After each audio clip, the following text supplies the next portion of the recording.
Good Sunday morning to all Raider Nation and football fans. This is the Sunday morning Pillaging show with me, Chris4Raiders. Jason, Raider Nation Jason will be here shortly. He's working with Amara, putting her to sleep and stuff. But anyway, we got a special show for you today. If you saw the thumbnail, we have a special guest. So without further ado, let's get this show started.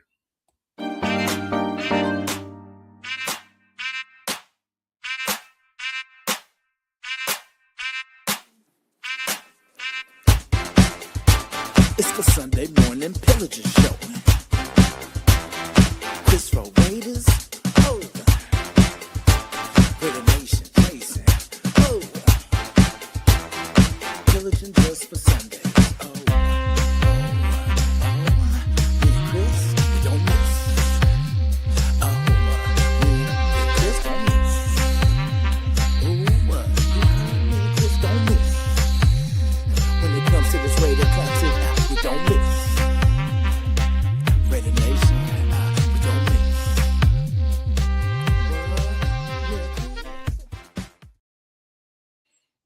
Yeah, welcome back. Like I said, y'all know him. Y'all love or hate him. My man, 401 Red Jeff. What's up, brother? I hate him. Oh, Dude. Hey, good morning. How you doing, brother? How you been? I've been good. I've been feeling good, man. Helps up, everything. The health is up. I'm feeling good. That's good. about Thanks, you? Big Luck. How about you? I'm doing fine, man. I'm good. Okay. Well, let's start off with one thing we're gonna start off with. This. Getting the record straight. You all notice that me and Jeff don't do any shows together no more. It's not because I hate him, not because he hates me. We're not fighting, we're not beefing. And Jeff can explain, I can explain. We're both going different paths. We're doing different things. He's doing his own thing, and I'm doing my thing. Jeff, you want to say something about that? Yeah, I mean, because I get asked a lot what happened to you and Chris and everything, and we just, first of all, the Friday night show would run its course. So we decided it was a mutual agreement. It wasn't like I stepped in and said, I'm killing it, or Chris said, I don't want to do it anymore. We both agreed. It was getting too chaotic on Friday nights, and we just felt like it was time. We did that for a year. That show went on for a year, so it was time to change paths. And for me, I wanted to go on Friday nights and do more of an NFL-based talk with all 32 teams involved. Instead of just Raider content. So I'm trying to expand my portfolio, basically.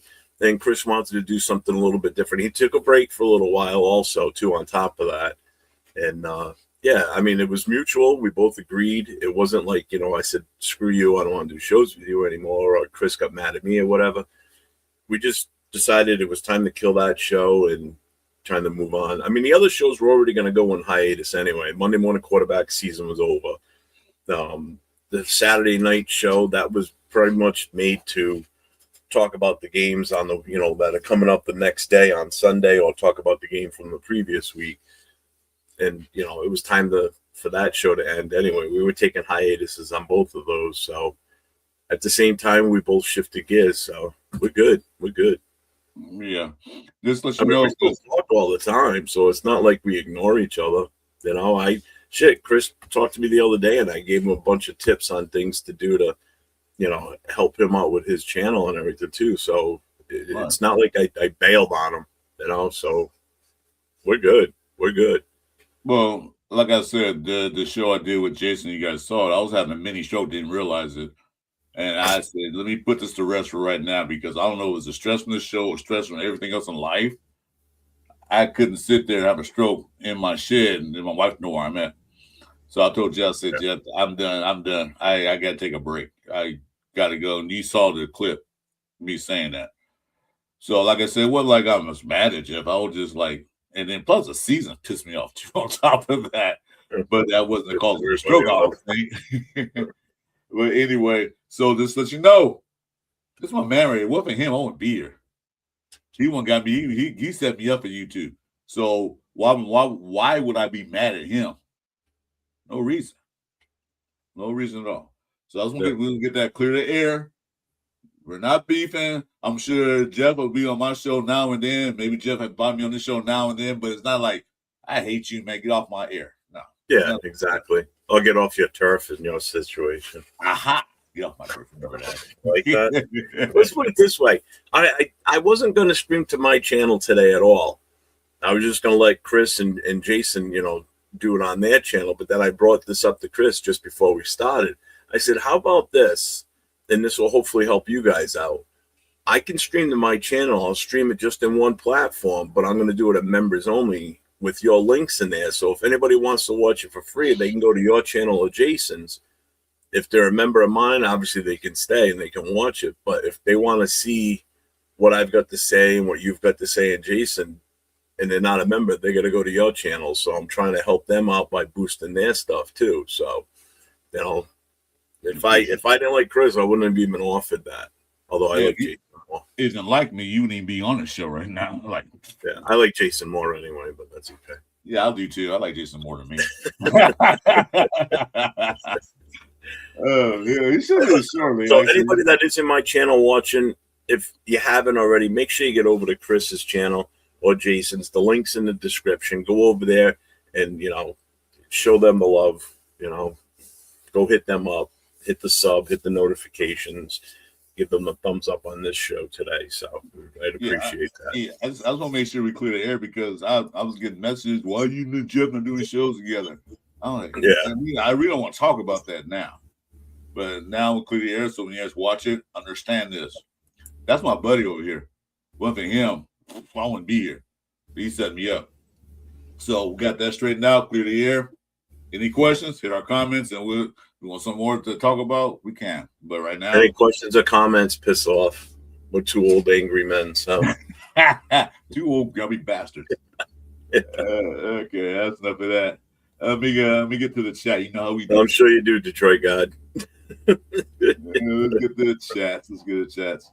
Oh, Jack's in the building. What's up, Jack? My man. Okay. Let's see. Detroit Gods in here, also known as Damon Johnson. What's up? Big Luck 138. Hey, welcome to the show. What's up, Big Luck? And my boy PM Mark. What's up, Mark? Oh, here we go. Here we go. Here we go. Here we go. Here we go. Wait a minute. Let me get it. I just lost it. I got it. Wait a minute, Purple. I got you. Give me a minute. There it is.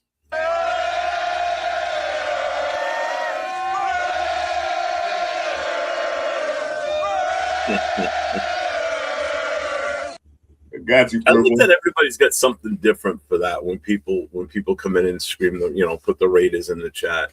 Because if everybody had the same one, it'd be freaking boring, So you got a new member. Jason Marshall became a member of your show. Thank you, Jason Marshall. I appreciate that. Now make sure you guys get over to Chris's and Jason's channel though too, and if you haven't already, but thanks, Jason. I appreciate that. Yeah.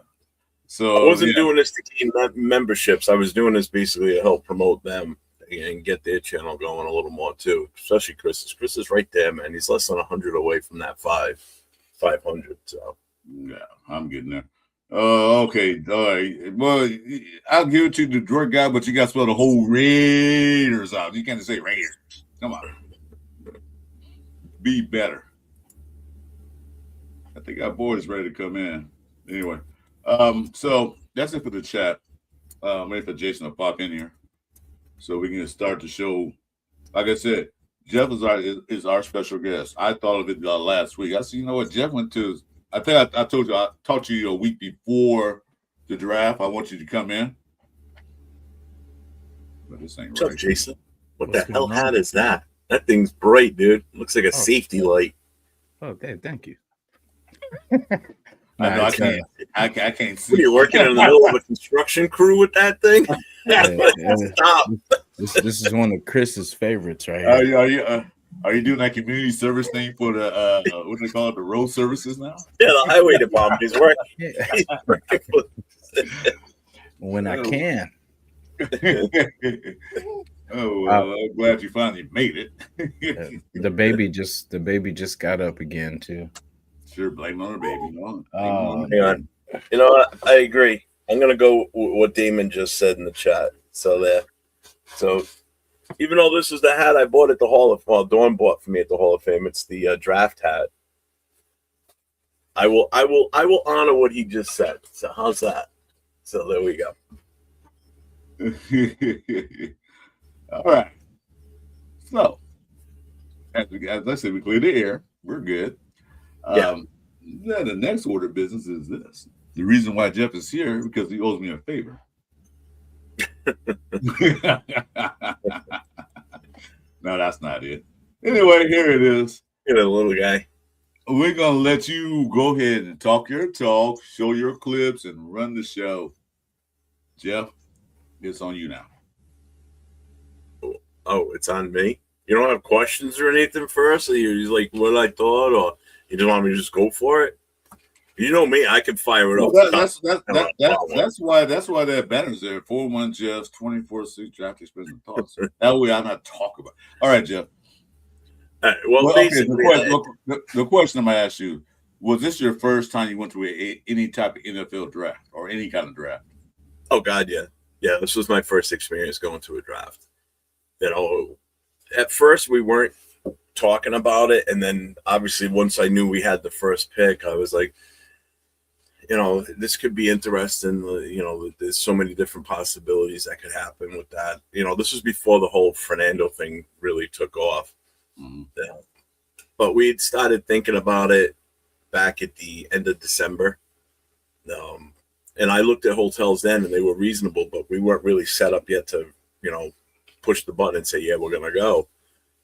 And by the time we finally decided, which is like late January, early February, that we were definitely going to go, the hotel prices like triple, quadruple, you know, 10 times more.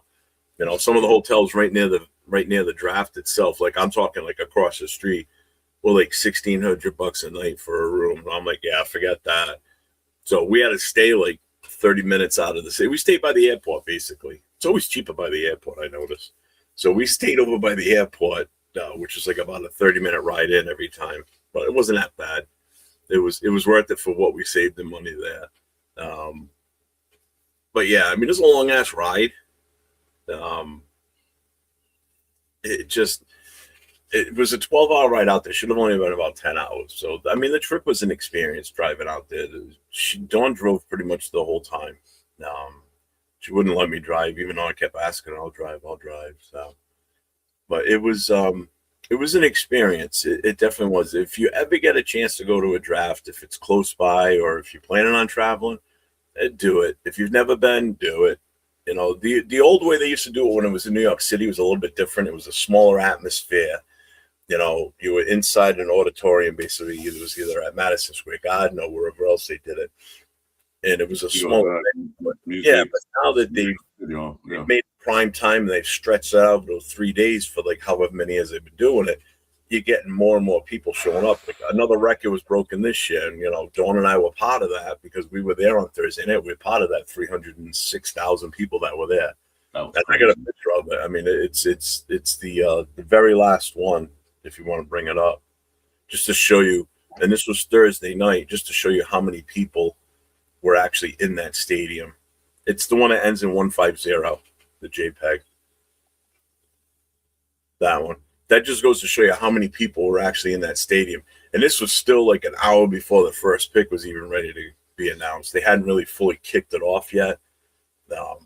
And where all that open space is, by the time we got close to the start of the first round, that was all filled in with people. I mean, it was just insane. We tried walking through that to get up underneath the canopy, and we got maybe about halfway into between the crowd there and the front of that.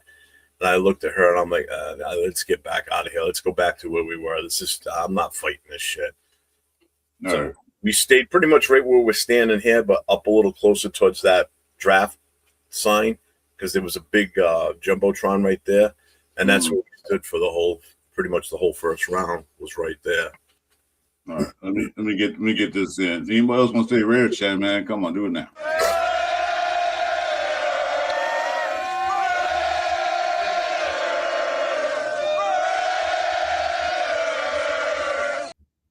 Yeah, because okay, another guy came in. What's up? Welcome to the show. No, I'm not a Southie, but I live in New England. I'm in Rhode Island. And anybody that doesn't know what a Southie is, that's a section in Boston. That's a lot of times they have a very distinct, different accent, even in the city of Boston. If you're a Southie, so is that what Ben Affleck's from the South or something like that? Yeah, I think so. Yeah, he is. And Matt Damon, I think they're all from that area. Bill Burr's from Boston too. I don't know if anybody knows him, the comedian, but he's awesome. Yeah, it was actually higher than that. It was over 800,000 in total. Yeah, the final number was like over 800 and something thousand people. So, that's crazy. Yeah, that's a lot of people. I mean, 100,000 people is a lot. I've seen 100,000 people before, but I could imagine 800,000 or 600,000. That's crazy. It's nuts. It's absolutely nuts. I've never been in a crowd of that many. Obviously, in a crowd of that many people. I mean, I've been to football games. But again, at the most, you're talking anywhere from 60 to 80,000 fans in the stadium. That's different. That's a different experience. And again, you're experiencing your team representation and the other teams, two teams. Here, you just had fans from all over the globe, from pretty much every team possible. And I saw Jason's question, what team was out repping everything? It was definitely Pittsburgh. I mean, they're in Pittsburgh. I mean, you can see it here. Look at all the Pittsburgh Steelers jerseys in this photo alone. Who came in second? I'm not being biased, but I'll tell you what, there were a lot of Raider fans. I saw a lot of 15 jerseys with Mendoza on them, Mendoza T-shirts, Howie Longs, Art Shells, Ottos. I saw them all pretty much. I saw Bo Jackson, a couple of those. I saw Marcus Allen's, Woodson's. I mean, you name it, we saw it. Primarily with Howie Longs, if anything. Howie Longs or Mendoza's. As far as other team representation, the Jets always come strong to the draft. If you watch any of the past drafts, the Jets are always like one of the top ones, because they're nuts. They're absolutely crazy fans. They're absolutely whack jobs. They were pretty well represented. Believe it or not, Philly fans. There were a ton of Philly fans, a ton of Cleveland, but it makes sense because it's closer too. A ton of Cleveland Brown fans. I can tell you who was the least represented because I saw very, very few of them. Chargers fans, for sure. I hardly ever saw a Charger jersey or T-shirt. And New England Patriots, there were not many Patriots fans there.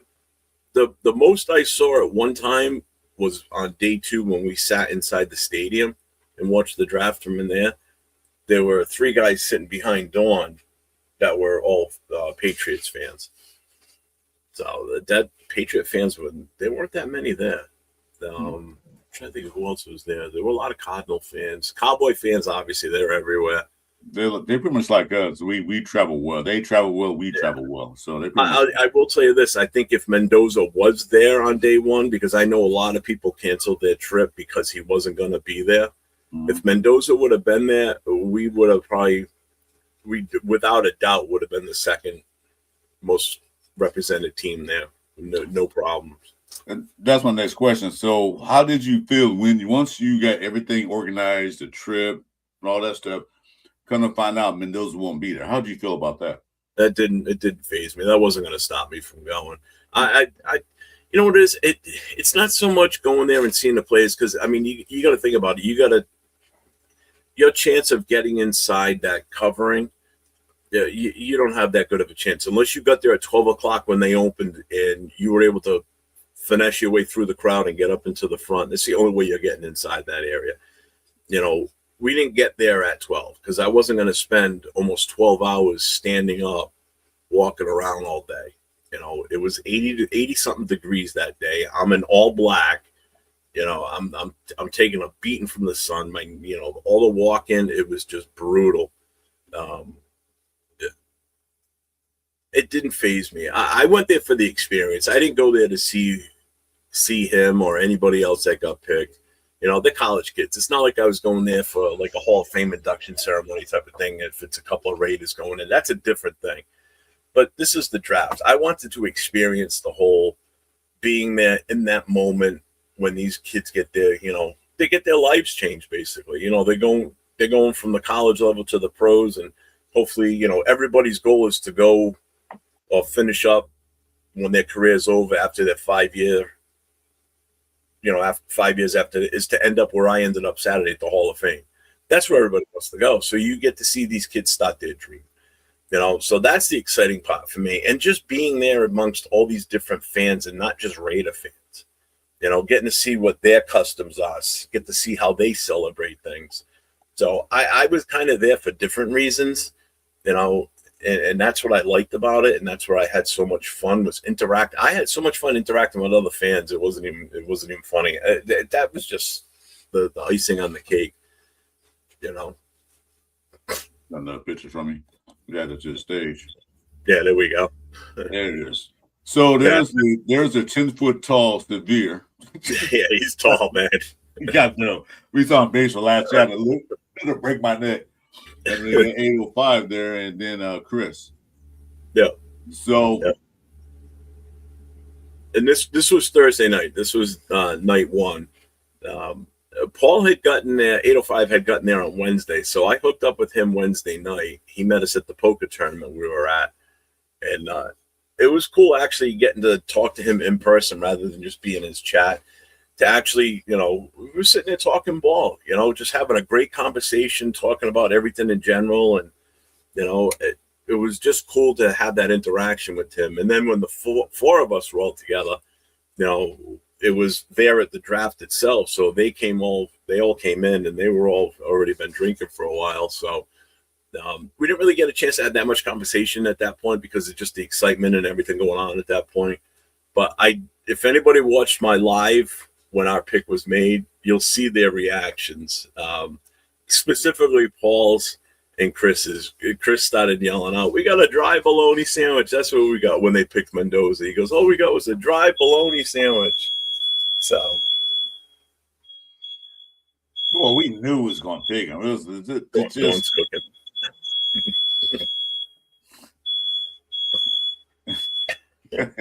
You okay? Well, you used to be a fireman. You should have ran up there like, yeah. No, I know. No, I'm good. The detective's in a bad spot in this house. It sucks. Jeff, do you have a fire pole in your house? No. Oh, damn, that'd be cool. No. You can pull the whole slide down. You know what I mean? We didn't even have one at the station. Oh, damn. Nah. Yeah. Well, you know who's going to pick Mendoza. That was obvious. And the thing that would piss me off, not piss me off, but kind of like what difference does it make? When Mendoza said, "I'm going to stay with my family and friends at home. I'm going to celebrate with them." Because, you know, the draft is chaotic. They got that green room. You sitting back there. Well, you've been the first one picked. But he's still sitting back there. Then when it's over, I don't know where they go when it's over. But he decided to celebrate with his friends, his family, and all the support he got. And I thought that was cool. And also I noticed, were you there on day 2? Yeah, we were. I noticed that the green room was pretty much empty on day 2. I don't know if you saw that, but the second round, it was. See, you got to remember what you see on TV obviously is going to be different than what we see. So what they show you on TV, even on the Jumbotrons, they're not showing us the same thing. We're seeing constant images of the crowd and all that. So again, the view you get from home is different than what you get there in person. So no, we didn't see anything. It was pretty cool that Millen carried Willie Brown. Yeah, he did that. I think he did. Was it last year? He did the same thing. Oh, pretty much every Raider play that's come out since Willie Brown has passed, yes, has said the same thing too in honor of Willie Brown. about say the it's thing. always the second round. Yeah, they've always carried that torch for that, which is awesome. I love that. Yes, that's a great tradition that we have. Yeah, Raider Nation have. yeah, no one else does. And that all started with old man Willie Brown, man. Rest in peace, brother. Yeah, rest in paradise, yeah. But I know someone else asked. I think it was Jason Marshall asked if I will go again to DC into 2027. We're already talking. Dawn and I have already planned. You know, we've already been talking about it. We've already started researching hotels because I want to get in on the hotel thing now. I don't want to wait. Yeah. No. Yeah. Book it now. Yeah, I mean, and the difference is DC is such a different city from Pittsburgh. DC is extremely easy to get around in. They've got a great subway system there and everything. And I've been to DC a few different times. So and they're going to do it on the National Mall. So it's going to be between the Washington Monument and the Capitol building. So they're going to have a huge space to do this in. You know, so it's going to be a different atmosphere for sure. So I definitely looking forward to going to that. And it's a shorter ride too. It's only about an 8-hour drive from our house. Yeah, I think well, of course, I didn't go drafting when I had in Vegas because that was a COVID year. So it was like, yeah, no, it's sketchy. And one day I would like to go when it's in the area, like if it's in LA, Vegas, somewhere like that. Well, I want to go. But to stand around 300,000 people gotta be an experience of its own. Like, Jesus. Oh, yeah. Yeah, it definitely is. No choice about that. Would I do it again? Yeah, but I would probably try and fly. That drive sucked. Yeah, you know what? I've driven to Buffalo before, and it's the same thing as driving to Buffalo. It's just all farmlands, but Buffalo's flat. At least driving out to Pittsburgh, it's all like rolling hills and mountains and everything, so it's a little bit more scenic. The Buffalo trip sucked. That was just farm after farm, and then all it's like, oh, we just drove through Rochester. Oh, you mean those 3 tall buildings back there? Yeah. Oh, shit. This guy. Okay. Look, 4 Stooges. Only see. Oh, you're talking about the picture. Oh, okay. James, I'm 6 feet even, so I'm pretty much the same height as 805. Chris is the shortest of the 4 of us in that picture for sure. Yeah, I'm sure too. Like I said, we're going to Bakersfield in 2 weeks, and Trey Tucker's going to be there. And I said, "Ooh, I get a chance to actually look at an NFL player eye to eye." looking down. Yeah, look at him eye to eye, like, "Hey, what's up?" Yeah. So I got another picture of you, right? I'm gonna bring up. That's what I was saying earlier because they showed day 2. And the green room was empty. I think it was only one person back there. I can't remember who it was. But everybody's gone.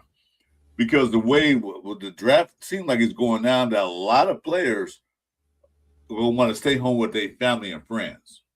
A few first rounds will be there that they know they're going to be first round. But a lot of them now are staying home with their families and friends. So that's why the NFL was pretty pissed off the fact that, oh, he's not coming. There's no rule saying that he has to be there. Okay, do this right quick. You got to do it.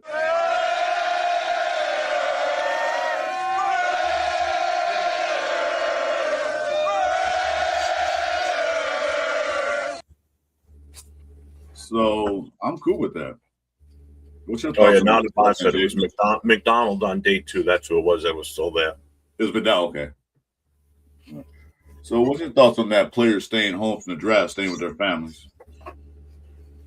You know what? It doesn't bother me like some people do. I mean, I get some fans want to be there to see those players get drafted and the whole, image of them coming out, getting their picture with them and, yelling out to the crowd and all that. I mean, I get that part, but some of these guys, there's some of that just shows how strong their family bond is, though. And I kind of respect that, to be honest with you.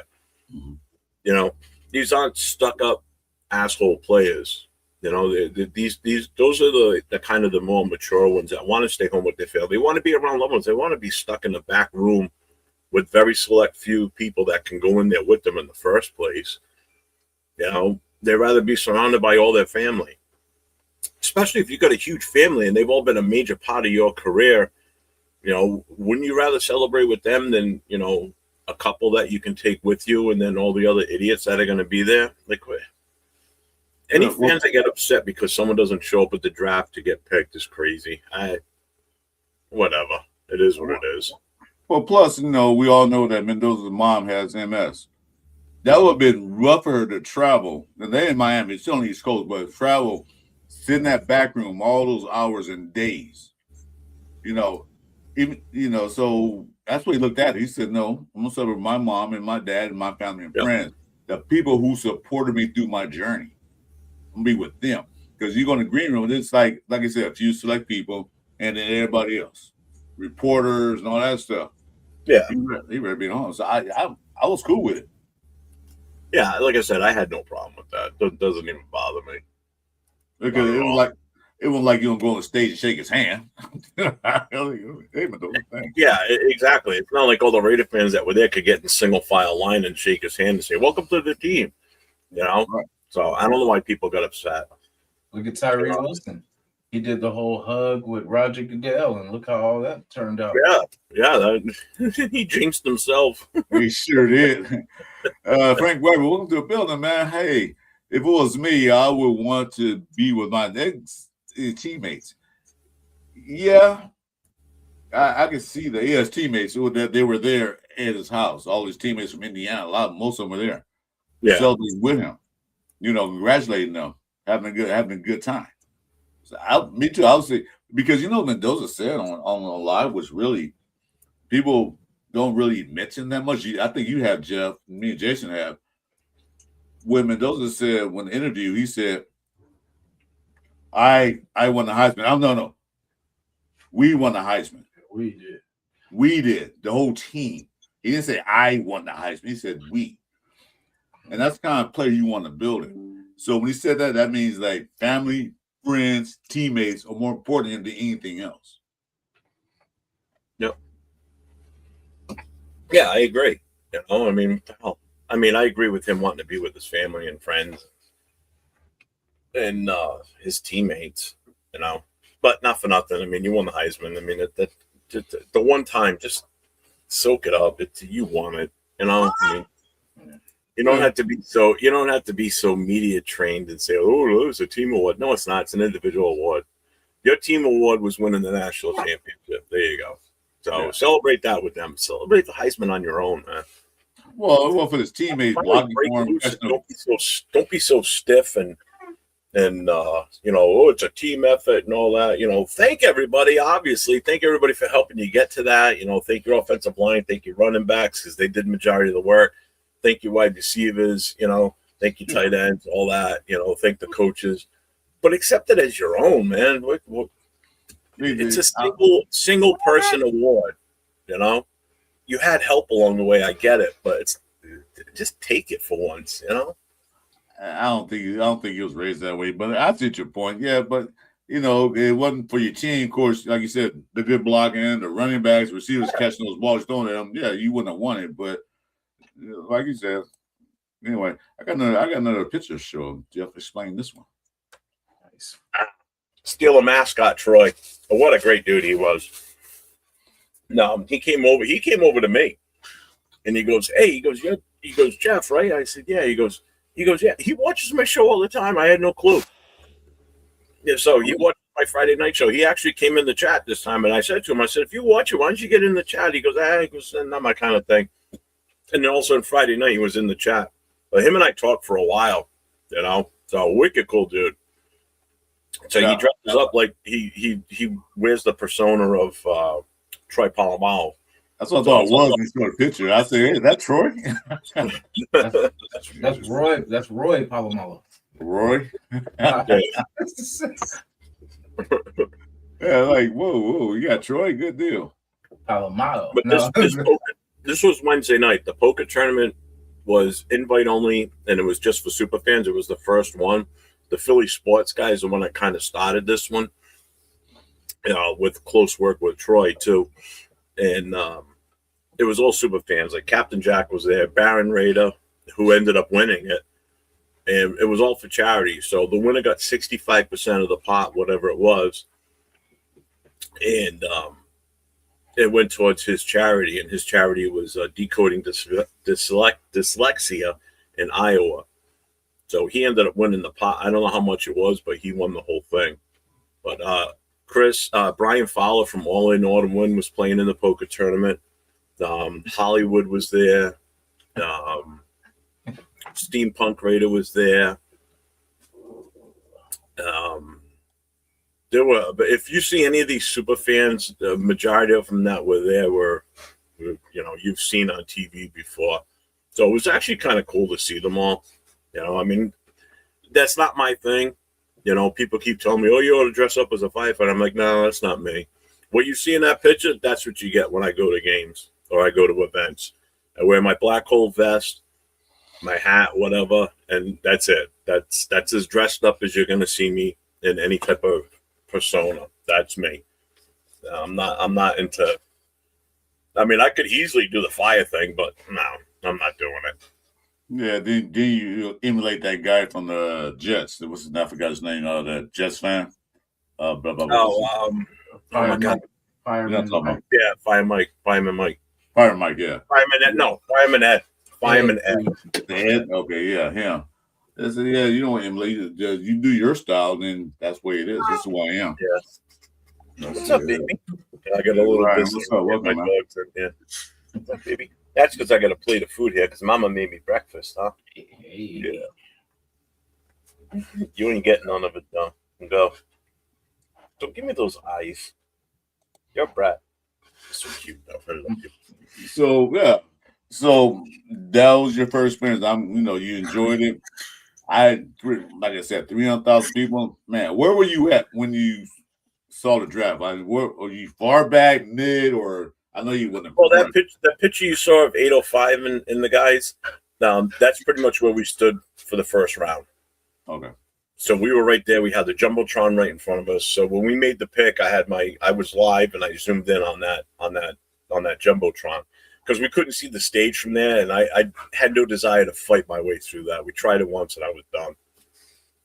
Yeah. What's up, Raider Ryan? What's going on, my guy? Raider Ryan, we had disclosure earlier, so you want to go back and rewatch it? We'll explain what happened. Nothing happened. Nothing happened. So that's like I said. That's my boy. Both of these guys are my guys. Well, for Jeff, I will be here, and then just watch the beginning of it. Go back and rewatch it, and you'll see. Yeah. Anyway, Appreciate Jack you Kim's guys. in the building. Good What's up, morning. Jack? Good What's morning. going Hey, Jack. That's another guy like 8 feet tall. Twin Towers. I'm telling Yeah. him. Twin Towers. We're in Bakersfield. Yeah. Hey, Jack. I started a basketball team. I'm picking up Jack and Severe for sure. Yeah. Power forward center right there. Man.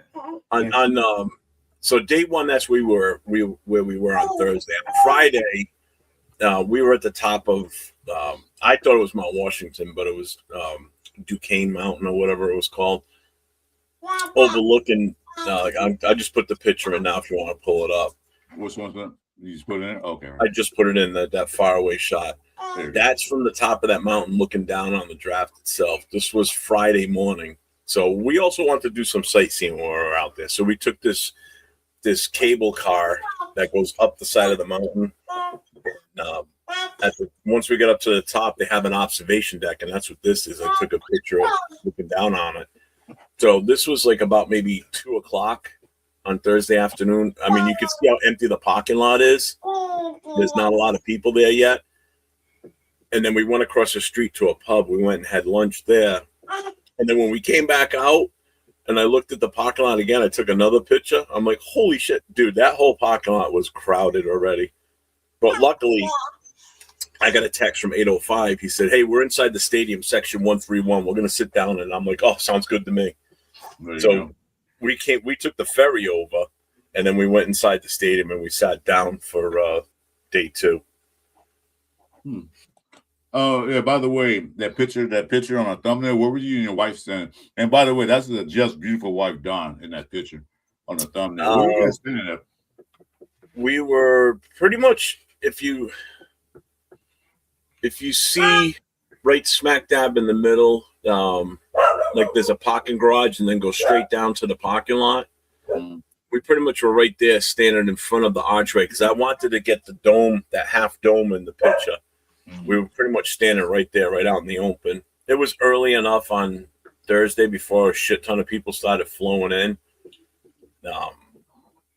But then we had to go and see, there's a silver building there.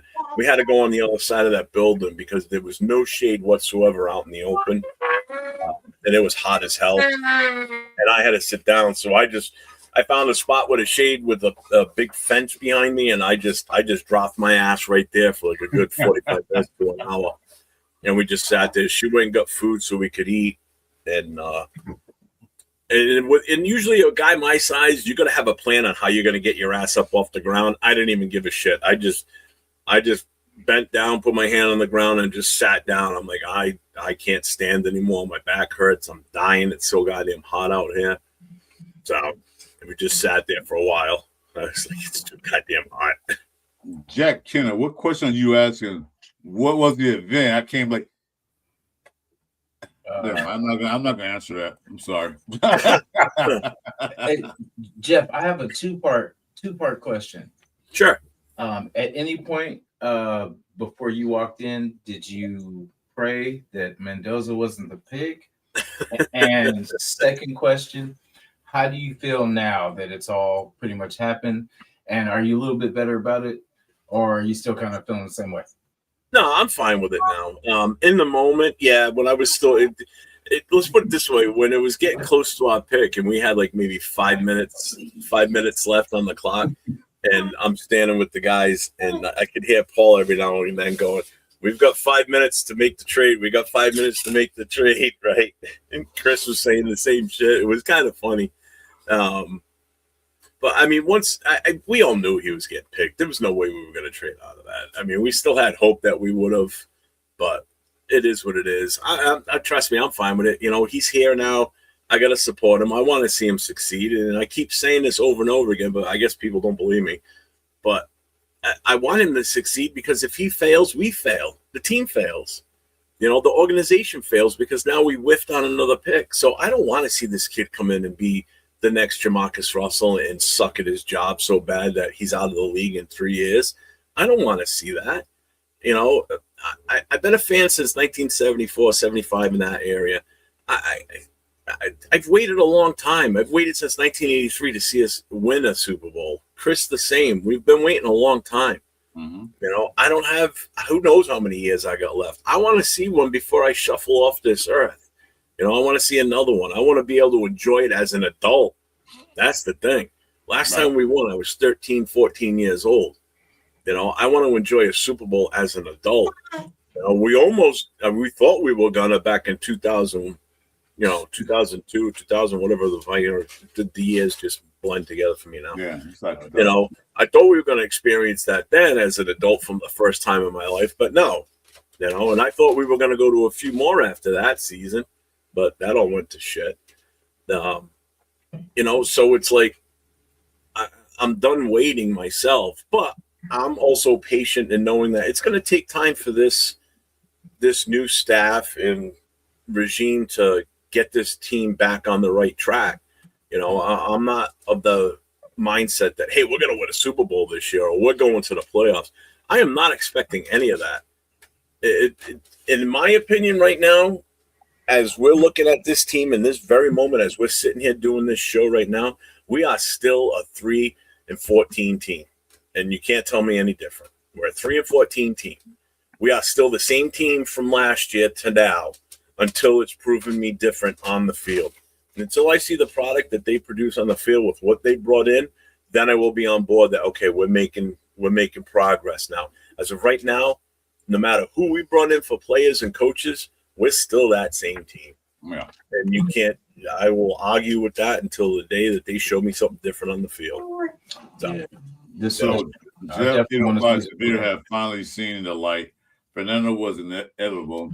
Given the situation, I know there's no guarantees, but he's got goods, and to be great someday. Fingers crossed. Yeah, that's all we can hope and wish. You know, we got the best quarterback in college from last year. But the thing is, they got to develop him. So we'll see how that goes. Because, like me and Jeff, we had PTSD, and Jason too, from Jamarcus Russell pick. Yeah. There's a lot of us.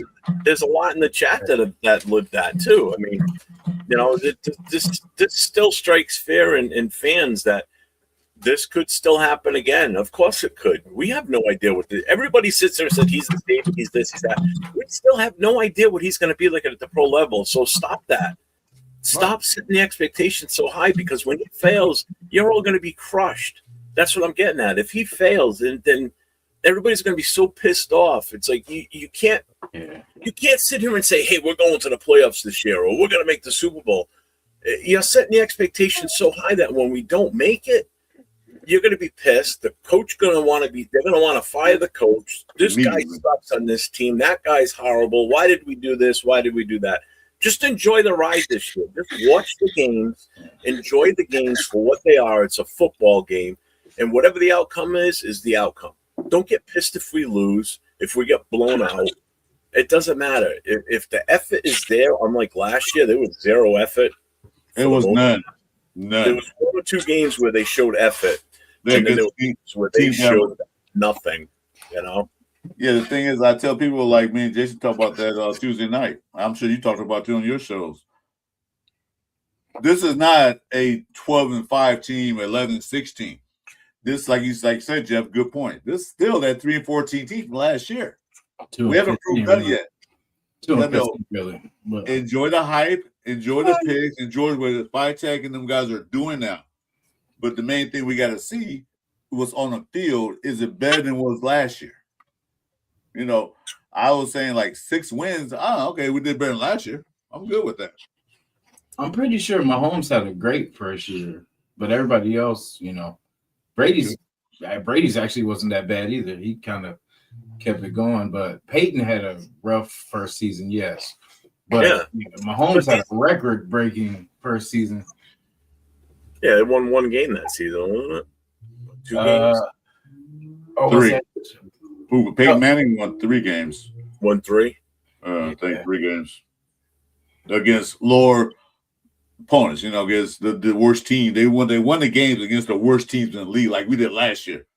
We won 1 Patriots, a potential Super Bowl team. Then we won against Tennessee. You see where they were at. Then we won Kansas City. Was like no problem. So those games were like, or really celebrate, because I went to the game last year, Jeff. I did a show with you. You saw like, it was a good game. It was fun, but I was more excited to see the Raiders Allegiant Stadium than the game. I honestly think our best game of the year last year, and we didn't even win, was against Houston. That was the best put together team or game effort that we had. It was. Yes, because they had a good defense, and we were actually putting some, you know. Yeah, and that shit is a good defense. They were the number 1 in the league at the time. Denver wasn't even number 1 yet. The Texans were the number 1 ranked defense, and we were just rolling them. We were rolling through that game. The Texans fans were nervous they were going to lose. They thought for sure they lost that game. Yeah, they was panicking. It's sad you say that too. I think of that Denver game too. We lost that one too, but I mean, how we were, you know what I mean? That defense was pretty good too, but it kept going back and forth, but we just couldn't get a score. That's all right, Raiden. That I just ignore him because he's a fool. So I put no effort into responding to him. You know, who do you think? I have no whatever. Well, what do you think? I'm not going to pull it up. That's right. It's a twin. Whatever. So my next Jason, yeah, second part of the question. I'm sorry. I didn't mean to cut you off. No, it was it. All right. So while you were there, because my friend over here had a meltdown Friday doing round 2. He was texting so much in the group chat. I had to call. I couldn't keep up with, like, gee, I don't got one hand to hold up. And so I had to call her and say, "What's your problem?" I was like, because the draft pick, we picked that defensive end guy. Wow, we did here. We got another one. Yeah, I told him, Jay, watch what happens. We will probably trade or get rid of Tyree Wilson. Yeah. When did you hear about that news that we traded Tyree Wilson, Joe? Where were you at? Oh, shit. Dawn, where were we when Tyree got traded? That was Saturday. Oh, we were at the Hall of Fame, right? Yeah, I know you sent me the screenshot. I don't. I think I want to say we were at the Hall of Fame. I'm not 100% positive. I think And we were. It was either he got traded on Friday. no, we got traded. We got traded on Saturday. You got traded on Oh, Saturday. that's right. Yeah, we were sitting in the stadium with the guys. Okay, all right. Why did I think that was Sunday? No, Saturday. Saturday. All right, It was yeah. So Saturday. we were in the stadium. Yeah, because Oh, we were. When she told me the news, because she's the one that saw it first. I was like, oh, thank God. That's just one less player that we have to sit there and not have to worry about this will be his breakout year. Screw that. The guy was a bust from day one. So I'm glad he's gone. And then we got a draft pick out of it too. Stop. Thank you. I'm sure it is. So yeah, like I said, my buddy over here had a meltdown. So we're gonna trade Charlie Wilson, and then at least we got something out the deal. Yeah. So like we did with Derek Carr, we got something out the deal. Yeah. What was your mood, Jeff? Like because like I said, it started with the safety pick was cool because I was like, okay, at least that room is empty. We don't have a free safety. And then the Crawford pick, and then that one was kind of like, okay, what are we doing? And then the Zune pick, how they talked about, he's always a center and then guard, tackle, good. They were like, good depth player. I'm like, depth player? What are we doing? Like, you know what I'm saying? And then just how are you in that day two series? So day two was sitting, because I had my camera ready to do a video of our second round pick. And sitting behind me was Chris, 805, and Severe. And I'm zoomed in on the screen so I can see it pretty easily. And all of a sudden I see us at 36, and all of a sudden I see the clock go to Houston. And then I look and I see we're at 38. I'm like, we just traded back. And Paul's like, what? We traded back? I said, yeah, we just moved back to 38. We traded with Houston. So at that point, we didn't know what we were going to do. We all thought we were probably going to take McDonald because that was kind of like the consensus for most Raider fans that that's who we were going to take. So we trade out of that 36. We give it to the Houston Texans. They go and take McDonald, which was a smart move for them. I mean, just why not help that defense even more? So like, all right, well, there goes the guy that we all kind of wanted. And the funny part is when they called out Stukes' name, the four of us, and Dante was with us from Gridiron Apex. So the four of us all kind of went, Stukes? I had no idea who the fuck the guy was. I had no clue. I had never heard the name before. I never drafted him in any of my mock drafts. I never looked into him. I had no clue who he was.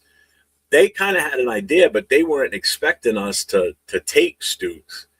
So that was kind of a throw off for everybody. Like, what is this all about? But I'm like, all right. But as the day went on and we looked him up and kind of understood a little bit more about him, everybody kind of calmed down on that pick and everybody was kind of cool with it. It's like, all right, I get it. It makes sense. He's definitely, he wasn't ranked as high as we thought he was. He should have been probably, he was ranked further back basically on most consensus. So at first, everybody thought we like super reach, but then again, once we look into it, I'm like, all right, this guy's going to be a contributor for us big time. The Zune pick, I absolutely love that pick. I think that's one of my favorite picks in this draft. I had drafted him a few different times in my mock drafts. The guy's versatile. I mean, if you watch his film, he can play all 5 spots in the front line. So that gives you, and when they say depth, they're saying depth because he's so versatile that he can play any position. So that's a huge depth piece right there if you think about it. So say something happens to Colton Miller, as long as he's doing okay in practice and preseason and he looks good enough to hold off an NFL edge rusher, that I would have no problem with him stepping in for Colton Miller. He's that type of guy, and he's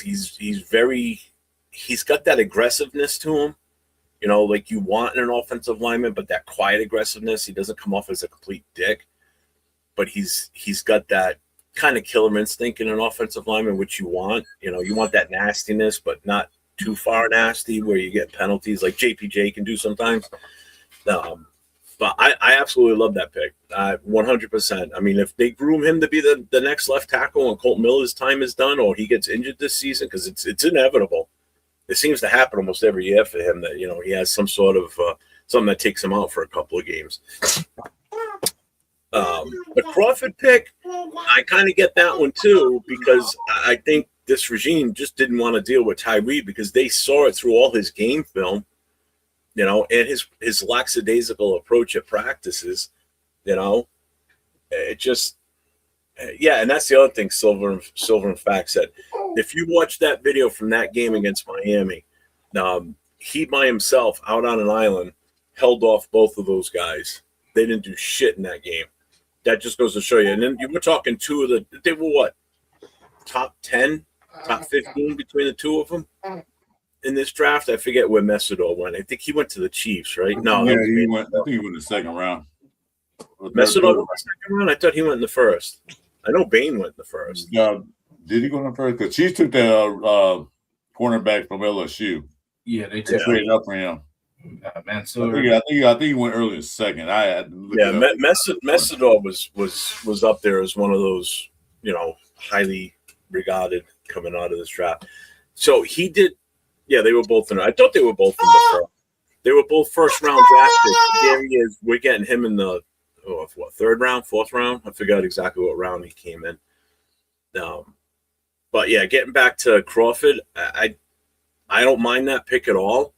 I mean, you think about what we have for edge rushes prior to the draft, right? You had Tyree, you had Max, you had Snowden, you had Kuntz, and you had Kwity Paye. So you got 5 guys there. Well, we just unloaded 2.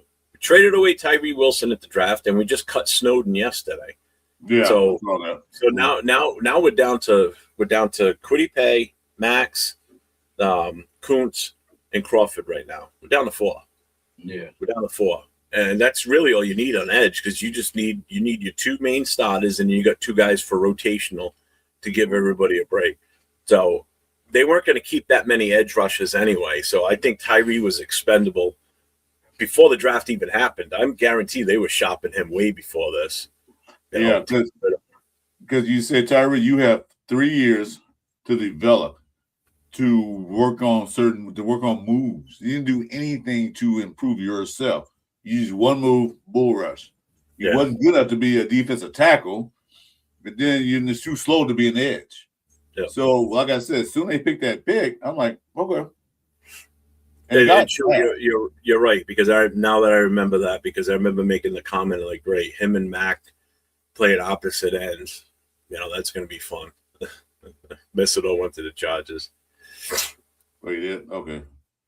Yeah, and I agree, Jack. It was kind of like but then when you look at the big picture on everything that's been done since the draft and including the draft with the Tyree, the Snowden, it makes sense. Totally makes sense why they did that. So they've narrowed the roster down right there with just those 2 moves. You got rid of 2 guys that one wasn't doing shit. Nothing. And 2, I mean, that just goes to show you with New Orleans, they already they turned down his 5th-year option. Yeah. So he's there for this 1 year as a show me. If you can make it, we'll bring you back. If not, you're gone. So I guarantee Tyree's out of the league after this season. I was going to say, he's pretty much out. If he don't do anything this year with New Orleans, he's gone. He's done. I'll be surprised if another team picks him up. So what a waste of a pick. What a waste. I was probably Snowden being cut. I was like, I knew. You can see the writing on the wall. You see what they're doing. You can see who they brought in. As far as even the UDFAs, who they brought in, what they're doing. They're completely revamping this defense. Oh God, yeah. They want speed, youth. They want it all. See, the thing with Snowden, he already automatically had 1 strike against him, and that was that whole DUI thing when he decided to, teeter-totter his car on a wall.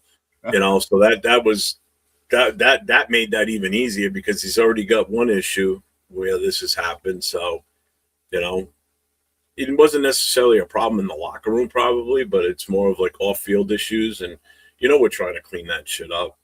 I don't think Red's not going to tolerate that right now. They're like this. Okay. No, Snowden picked up by another team. He's valuable. he'll definitely get picked up by somebody. Probably go to the goddamn Patriots or something. I was gonna say probably go New England. It's a Okay, smart time to cut him because basically everyone's full right now. So technically, he could get through the in the scuffle right now and then end up practice squad. Hopefully later. Yeah, but even if he goes to the practice squad, any team can fleece him at that point anyway, too. So Yeah. Why waste a practice squad spot on a guy that's probably going to be the first one taken from the practice squad if a team's in need? True. Yeah, actually, that's a cool one. Why even bother? Leave it for somebody that has a chance to make this team. But other teams aren't really looking at it. That's how I would look at that. I wouldn't even bother bringing him back. Get him a fair shot somewhere else. Compete somewhere. So Brandon asks, you think Terry Wilson will have success with the rate as Saints or Aints? Ain't nope. Well, like Jeff just said, and I commented what Jeff said. If he don't, he's out the league because nobody want him. Because why are you gonna waste a roster spot on somebody that's not putting his best effort or developing better? He had 3 years to do that with one of the best defensive line coaches in the league. 3 years, and had Matt Stroud on the other side to help him. Here's my thing with Tyree now, and this is where it looks bad for us. We're in a catch-22 here.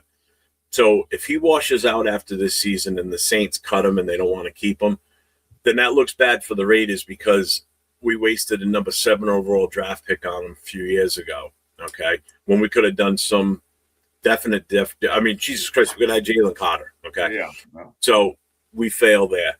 Now he goes to the Saints. And all of a sudden he becomes this superstar. We fail again because he couldn't work out with us because of whatever reason. Was it he just didn't want to be here? He was just collecting a paycheck? Or did we not have him playing in the right spot or the right scheme? But he goes to the Saints and lights it up. Then what is it? So that's another failure on us. That's where I say we're in a catch-22 because if he sucks and he's out of the league, it looks bad for us anyway because we spent the first round pick, number 7 overall on him, and it failed. If he goes somewhere and he succeeds excessively, like he becomes like the superstar and he's making Pro Bowls and possibly an All-Pro, looks bad for us because we couldn't get the best out of him, but someone else could. So it's a double failure, So we're in a lose-lose situation with whatever Tyree's career happens from here on out. That's the way you got to look at it.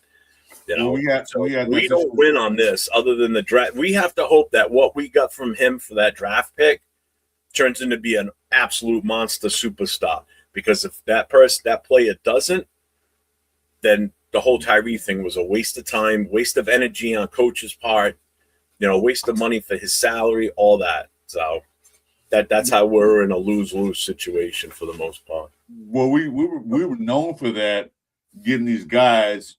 They don't play well for us. Give another team, they turn superstars. We had that experience so many times. Mm-hmm. But I think the main reason why they didn't want to extend him because May 1st deadline that if they don't get that 5th-year option, the first one pick, then he turns to a free agent.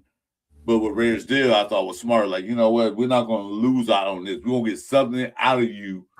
Because we went from first round number 7 pick to a 6th round pick, that is a very high decrease in value. Like, wow, it's like just me. We buy Rolls Royce for $200,000, then we go sell for 20. That's what that feel like,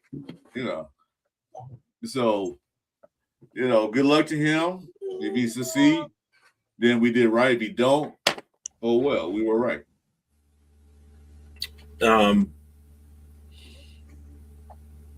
What did you guys think about the Mike Washington pick?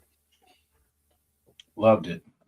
He was on my every pick of the whole draft. I absolutely love it. I love it. His running style is just, oh my God.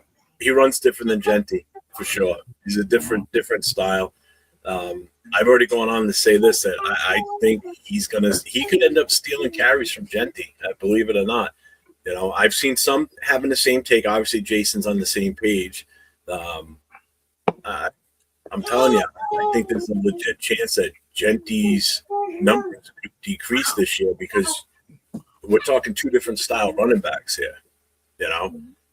And he's a lot faster too. You know, Yeah, he's that got the breakaway- speed that Genty doesn't have. So He has if he breakaway speed. he's gone. You know, so I know it came up on the show last night with Jason, and someone asked what what the possible breakdown of carries between the two. I've already said that right tonight. I said I wouldn't be surprised if Genty loses his RB1 status at some point.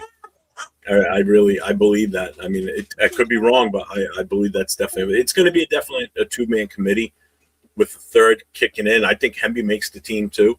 Yeah, I think without a doubt Hemby makes it. I can't see Kalia or Lobby beating out Hemby for the third No. spot. I just No, sir. No, Yeah, I said last night. We was in the chat together, Jeff. I said it last night. Like, hey, wait a minute. I think Henry gonna be number 3. Oh yeah, I agree 100%. All right, so let's look at it this way. Lobby's only contributed on special teams, right? He's barely even touched the field in running games. Kalia, the same thing. And Kalia was brought in because of injury issues we had. So that's the only reason we picked him up at the tail end of the season, the year that we grabbed him. So Kalia hasn't been able to contribute much, neither has Lobby. And we've had a horrible running back room for the last few years, and they still couldn't be successful. How are those two guys going to beat out any one of these two new rookies? I just don't see it. And both of these rookies are way better than them coming out of college, you know. And Jason said it perfect on our show last night that Washington's got very few miles on him. You know, he doesn't have a shit ton of carries, doesn't have a ton of – he had just about a little over 1,000 yards, but he was on a shitty team, you know. So – but he still had a successful career as a season. You know, Hemby was actually the RB1 for Indiana. Till he got hurt. Yeah. So he still has some value to him too. So I'm telling you, the running back room is going to be Genty 1, Washington's going to be 2, Hemby's going to be 3, Lobby's going to be the one that wins that 4th spot. Then he's going to be he'll probably be a special teams contributor, maybe. Other than that, I don't know where he fits in with this. But I think I'm telling you, I think Genty's going to lose some carries. Somebody said, it's going to be like 22 carries for Genty and like maybe 5 or 6 for Washington. I'm like, I don't see that at all. I think it's more of a 40-60 split where Genty still gets the majority of the carries, but Washington can touch that ball a lot more than what you're thinking. I wouldn't be surprised if it's 12 to 15 touches for Washington and probably about 18 to 22 for Genty. I don't think it's going to be that big of a difference like people are thinking. Because why would you have a guy with that type of talent not get the ball in his hands? I think somebody on our chat Tuesday with me and Jason that did the offensive rookies. Somebody asked, I'm not going to say his name because I don't remember who asked, but can he catch out the backfield? Oh, Yes, he's proved he can catch. But remember one thing, Arkansas wasn't a very good team last year. They had the best blocking, but plus, who was throwing him the ball? The quarterback wasn't an accurate quarterback throwing the ball. But other than that, he can't catch the ball out the backfield. That's not the issue. Can he block? Yeah. You've seen it. He can block. He's 223 pounds. Don't tell me he can't block. He can't block. So those questions that you want to ask, like, can he do all that? Yes. But also, him going back to him, he definitely can block. We've seen it. The reason why he was running back too, because he got hurt and Cam Black took over. Cam Black was so good that he get back in the rotation, but he always was in the game. Yeah, and I know the big talk with Washington is he's got fumbleitis, but that can be worked on. I've got faith in this coaching staff where they're going to be able to fix that. But yeah, I seriously think that he's too talented. And I already said it, Paul. You said that, he got beat by the Texans. I told you he was on a horrible team last year, and he still had a successful season running the ball. Didn't get as many chances for carries, but he was still, 160 something carries, and he still broke 1,000 yards. That's way less than most running backs, and they don't get anywhere near 1,000 yards. And he's in the SEC. You know all those guys are there. And against some good goddamn teams, So. Yeah. So I think someone needs to take Paul's Raider card away from him. Connor Hayward's going to take one of those running back spots too. And that's the other thing. Yeah. And I said this last night. Shout out to Joe Morley because he put a short out there the other day about a player that nobody's talking about, and it's Connor Hayward. And I watched that. I'm like, God damn it, he's right. Nobody's talking about him. And I commented and I said, you know what, Joe? I said, you're absolutely correct. I said, until you just put this video out, he hadn't even entered my thought process until now. And the more and I agree with Joe 100%. That's why I give him all the credit for bringing this to people's attention again. And Connor Hayward is going to have a bigger impact on this running game than people realize. And the fact that he can catch the ball because he started off as a tight end. So he could be a hidden gem for us that people are just not talking about, which is fine. Don't talk about it. Don't push it because other teams might not even realize it. But they're not dummies. Yeah, of course. So, but here's a guy that could be super, super valuable that we're not even thinking of. Yeah. So he could be that hidden gem, and Joe's 100% right. Now Genty can get out of the backfield. Because remember the last time we had a fullback, Josh Jacobs set the record, or something or he led the league in he read the Russian title that And then the next year we get rid of the fullback, and then as you can see, the steady 3 years that came after that. Yeah. So it's going to get Genty out of that backfield, and he's going to be able to do a lot more. It's like an extra lineman, pretty much. And then with that, he can hit that hole. You know what I mean? He can just hit those holes and not have to worry about dancing in the backfield.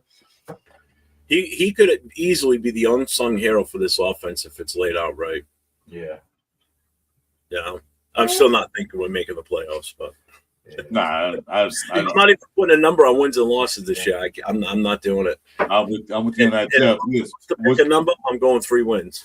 So what's your expectation? How many wins? For two things. I don't know what we have on field yet. We haven't seen anything yet. We have a first-year head coach. We have a first-year defensive coordinator. These two are rookies. They coached in the league, of course, but it's their first year doing those responsibilities. I don't know what the rookie class is going to do. I don't know what the free agent is going to do. We had no idea what they're going to do. We won't know anything till maybe the third game of the preseason, which was the last one. And for a record, I was on the hype train like last year. I said 10 wins because Pete Carroll Catfish would say 10 wins. And I thought AP would say, we're going to win because of what he did. But right now, I don't know. Yeah. Like I said, if we get 6 wins, I'm happy because that's a 50% improvement from last year. Yeah. If Kirk starts, I feel like 6 wins. You know what I mean? I feel like it's possible. Like we could get 6 wins out of that. But with Mendoza, it just depends on how he meshes. Like how when he's brought in, and because this is my argument for him. Like I know we talked about Jamarcus being the last time that we took a number 1, but Jamarcus Russell and Mendoza are 2 different people. One had a weight problem, 300 pounds, and a lean addiction. You know what I mean? This dude is actually a smart quarterback. You know what I mean? Like I was telling Chris, pretty much when I hear him talk, it reminds me of Andrew Luck. Like just of how Andrew Luck, you could ask him about a play and he could break down every part of the play. You know what I mean? Like, and that's how Mendoza is. Like he's almost an obsessor. You know what I mean? Like, because when they brought him in, they said they were impressed. Like it was plays years ago, and he knew every part of that play. You know what I mean? Just for who it was supposed to go to. You know what I mean? Who was everything. Like, and that's what impressed him. And then that's where they said that's where they're getting the Peyton Manning, Andrew Luck vibes. You know what I mean? And then if he could be half of what they were, you know what I mean? That'll be good. And it's just being a smarter quarterback. It's less pressure on you because you don't have to stress and wait for things. You know where things are going to be, the timing. It's like it's easier for you. It takes a lot of the pressure off. When you're unprepared, that's when you stress, right? Like when you're not ready for something, that's when you stress. But when you're well prepared and you study every aspect, the game slows down. You know what I mean? So that's where I feel he's going to be successful. It's not my Cal Berkeley bias, but I think he's a smart enough quarterback. He's going to figure it out. He's a big kid too. Like we're acting like he's a 5'11", 6 foot. Exactly. This guy's a 6'4". Yeah, he's not the Diego Pavia where he's a midget. Yeah, that part. So, I think, and then we're getting him.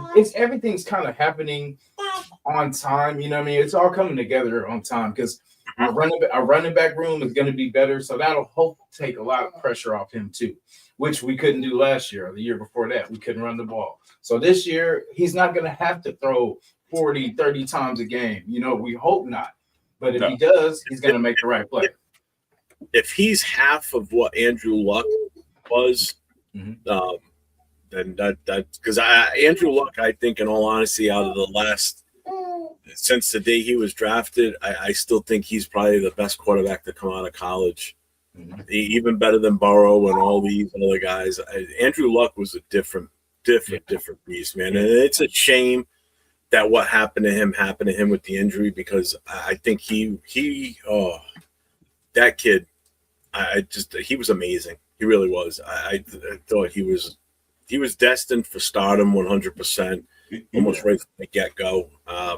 He was destined to be a Hall of Famer. I mean, you look at his play and his mentality. I watched him at Stanford. I'm like, when he played against USC, like they always beat us because his thought process was so quick, and he got the ball in his hands so fast that the coach said, "We're gonna suck for luck," and they did, and they got him. The situation was good there because, like you said, he got hurt, got hit, just couldn't take it anymore. And I don't blame him. He didn't do anything, but they didn't win championships or whatever. But it's just his ability to recognize and adapt as the game goes on, and just the talent he had around him and everything at that point was okay, But I think he could have been something special. Like, don't get this wrong either. Like Tom Brady's records, no one's ever going to break those records. No. There's going to be no quarterback from here on out that's going to last in this league as long as he did. So did I think he would do that? No, I don't think anybody will. Those records will never be broken. The only one that's even close and he's still playing is Aaron Rodgers, I believe. And Mahomes, if he had kept winning, like he's lost a couple now. So I mean, he was the closest to starting early, like the first couple years. So it was going to be a little easier for him to kind of. Yeah, but you're also looking at two different play styles. He puts his body out there a lot more than Brady ever did. So will Mahomes last 20 years in this league? I doubt it. I can't see it. I mean, he's already just had a major ACL reconstruction. So did Brady. I get it. Brady did too. But Brady was more of a pocket quarterback. He never was mobile. He only ran if he absolutely had to. But he would. Like that's the thing with him. Like, and that's what made it successful is because we least expect him to run and take off for that first down, and that's when he gets you. You got everybody else covered, and then bam. Mahomes is going to be 31. Holy shit, he's already done that. He's 31 already. Don't see. That's what I'm saying. He's not going to be the same. That. Yeah, no one's going to break that TD record. No one's going to break the yardage record. It's just not going to happen. Yeah, it's just not. What's up, Hitstick? It's just not going to happen. He doesn't have Tyreek Hill no more, so that what I mean. He's still out there, so who knows? That'd be crazy. Yeah, rumor said we should get him. Like I watched the guy with landing spot. Like, no, we don't want that. We don't want that. Only as a distraction. Like if we don't need no more headaches. We're good. We already dealt with Christian Wilkins and the other Cocoa Puff guy, the edge rusher. We need more of that. Distractions. Plus, he had child abuse things on his thing, so I don't think. Did he? Was that? Didn't he break his kid's arm? Yeah, domestic violence or something like that. Yeah. Well, that was also Stephon Diggs, and that's why I know people keep saying that we should go after him. I'm like, Mark Davis is not going to bring those guys. I can't see the Raiders bringing him in. Mark Davis will not allow that. No, I just just not. We don't want that moniker. Like, we're bringing all the. It's the fact of the whole Fred Biletnikoff issue. No, and the fact that he supposedly strangled his cook, or was trying to choke her, and that's how Biletnikoff's daughter was killed. She was strangled to death, and you're going to bring a guy in that's being accused of strangling or trying to choke out their cook or whatever it was, their housemaid or whatever. Hell no. No. We don't need that. We don't need that here. I got to ask you guys this. I'm waiting to see your reactions on this one. What was your honest opinion on McCoy when you first heard that we grabbed him? I'd say utter like shock that he landed to us because he's been in. If he's available, I get him at that DB spot. It's either him or it was Malik Muhammad or of course Bonds.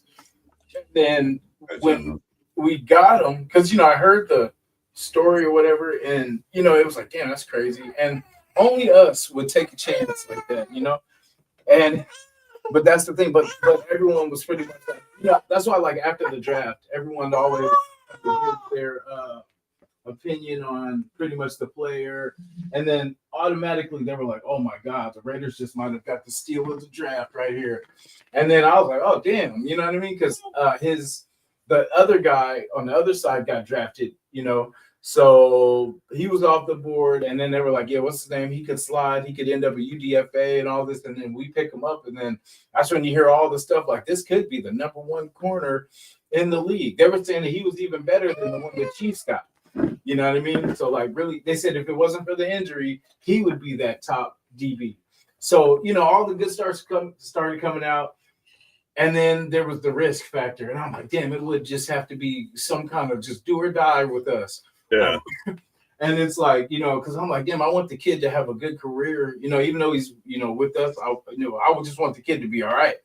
And, just the way they were saying, basically he could play this year, but at some point. So I'm like, okay, there's a chance. And they're like, yeah, he's even cleared to go this year. So, I mean, it's one of where we've taken risks on players before, but it somehow feels different. I feel like usually we're used to it going negative, like, the worst case scenario. But I feel like it's a smarter regime. They're going to take their time and they're going to do it right. You know what I mean? And a lot of people are saying that it's not as extreme as they were making it to seem. So a lot of teams just stayed away just to not. But really, after the draft, you start to see that it's not really as bad as, it could be. But right now, it's not as bad as it could be. So. What'd you think, Chris? I was actually shocked that he was still there in the fourth round. When they said his name, I said, I watched the draft, but after Mendoza pick, kind of like I was watching it, I was kind of tuned out. Second round was looking more intense. That's it. Second round looked pretty good. Third round, hey, we get better. But then when they took him in the fourth round, I said, wait a minute, he's still there. He wasn't paying attention. And I was like, if it wasn't for that injury and all that stuff, he didn't play last year, he'd have been easily a top 15 pick. Easily. And we got him. So we have injury. And what killed me is like, it could be a career-ending surgery. Yeah. But I'm sure the Raiders did their homework. Like, Hope so. He might not even need an injury. As Red Knight said, he was in full practice yesterday. So I was like, you mean tell me we got one of the best corners in the league on our team from the league, not last year, but the year before last? Yeah. I was excited. My take on this is low risk, extremely high reward. And when I say low risk, I mean because of where we got him. We got him through a trade that we had made. I think it was the Buffalo trade. So we ended up with the number one pick in the fourth round. So we take him in the fourth round. So right then and there, already in the fourth round, there's less pressure on a player to be that guy. Okay. So if he turns out to be that guy, we look like absolute geniuses. Now, here's the thing with him. Didn't play at all last year. So everybody's basing everything that he's done on his 2024 game film. Okay. So everything's based on that. And if you watch that game film, he was lights out. Yeah. Okay. He was phenomenal. If he would have played last year and had the same type of season last year, he would have been a top 5 pick easily. Mm-hmm. Easily a top 5. He would have been ahead of Caleb Downs and a lot of these other guys that were taken early in this draft. He would have been up there. So for us to get him in the fourth round at the first pick overall in the fourth, I think that is probably the steal of this draft. And probably a good reason why we might have even gotten as high of a grade as we did, because there was some picks that were a little obviously Mendoza automatically gave us pretty much an A- to start, just because of it was our major need and we grabbed them.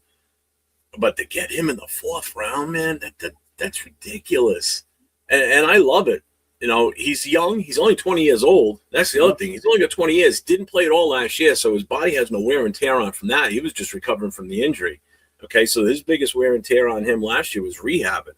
Okay, he ran at the combine. He had a good number at the combine too, even with the knee issue.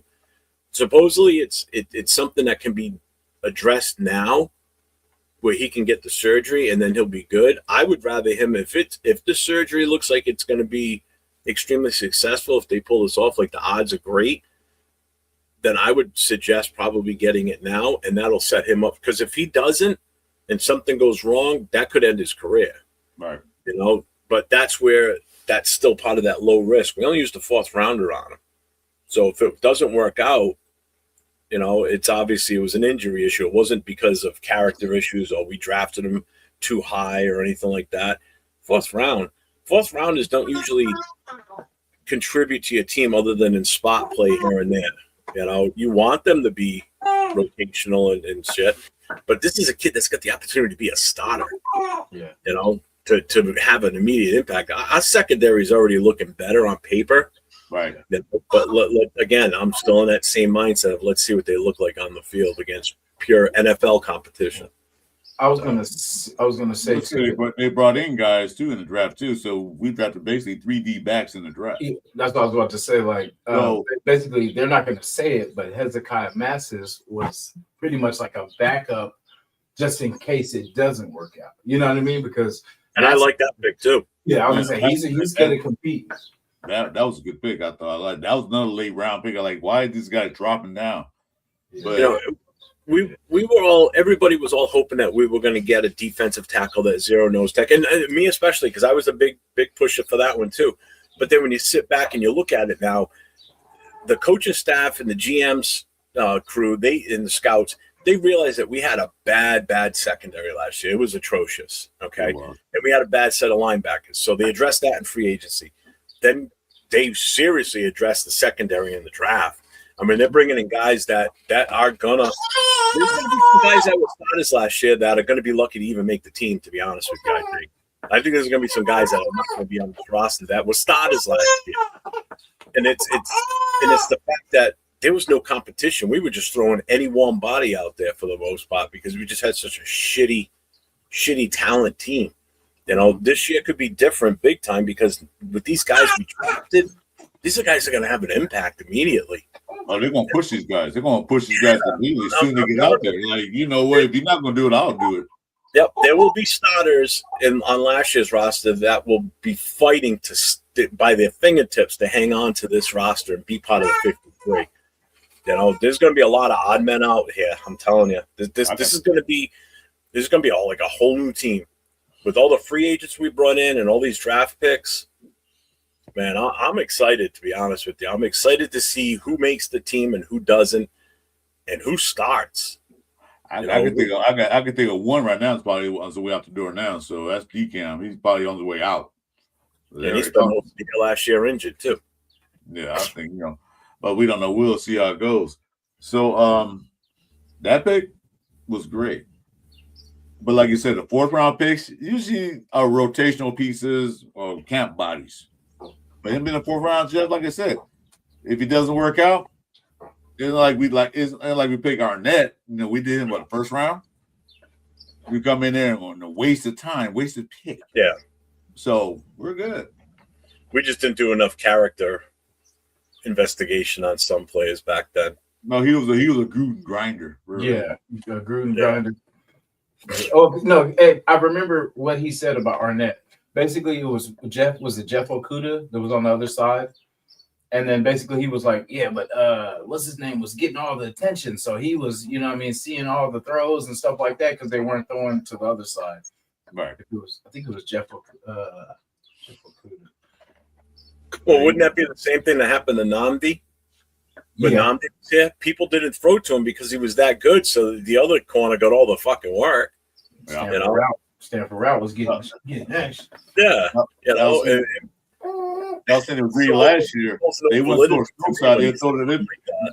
They said Greedy got burned so many times. Well, they didn't throw a Stokes side because Stokes going to do. They threw the Greedy side and test him out, and they won.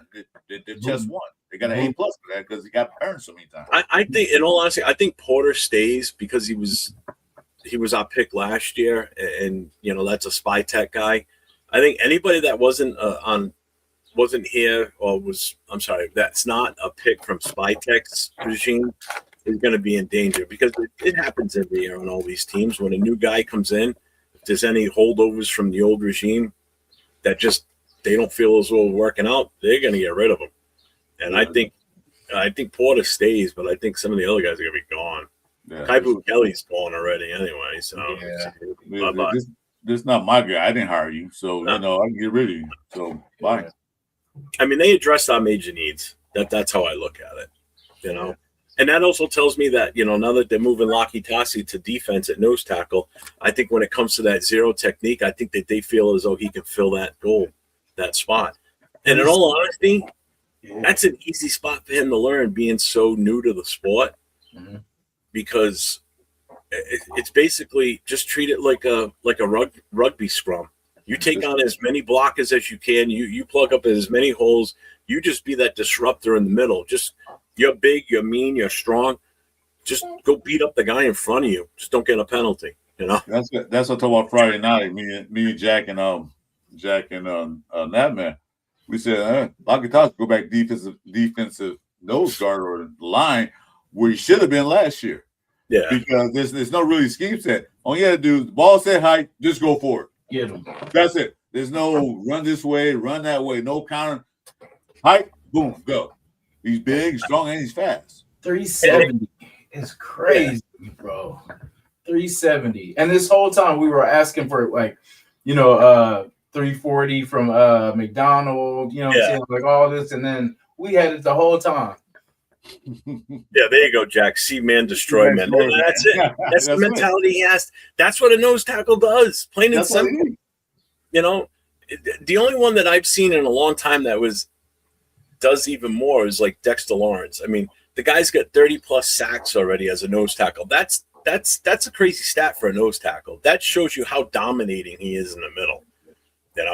30 sacks. That's just a little under half of what Max has, and he's a defensive edge.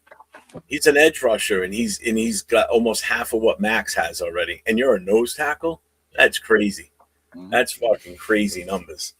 So Laki Tassi, I think he was short for the offense anyway, based on what we brought in free agency with Linderbaum. So right there already moved someone else out of the way, and then what we did in the draft too. So moving it, because they moved him before the draft, if I'm not mistaken. They moved him back to defense prior to.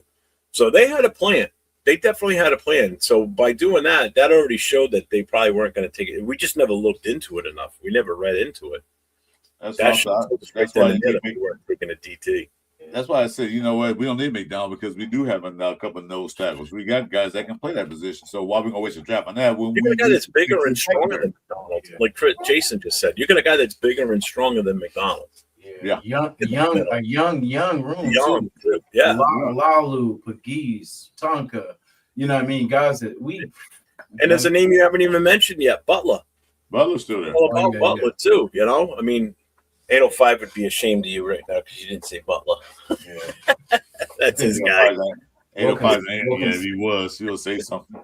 Wilkins had him messed up last year. So I think that we're good on the nose tackle because we got a guy that can play, like you said, like Jack said, see man, hit man, or whatever. Plus, he's so big, you're gonna have to get two blockers on him. Got to. Yeah. Then that frees up the edges and the linebackers. When he can take on two blockers, you know what's gonna happen. That means somebody else is coming in there. Mm-hmm.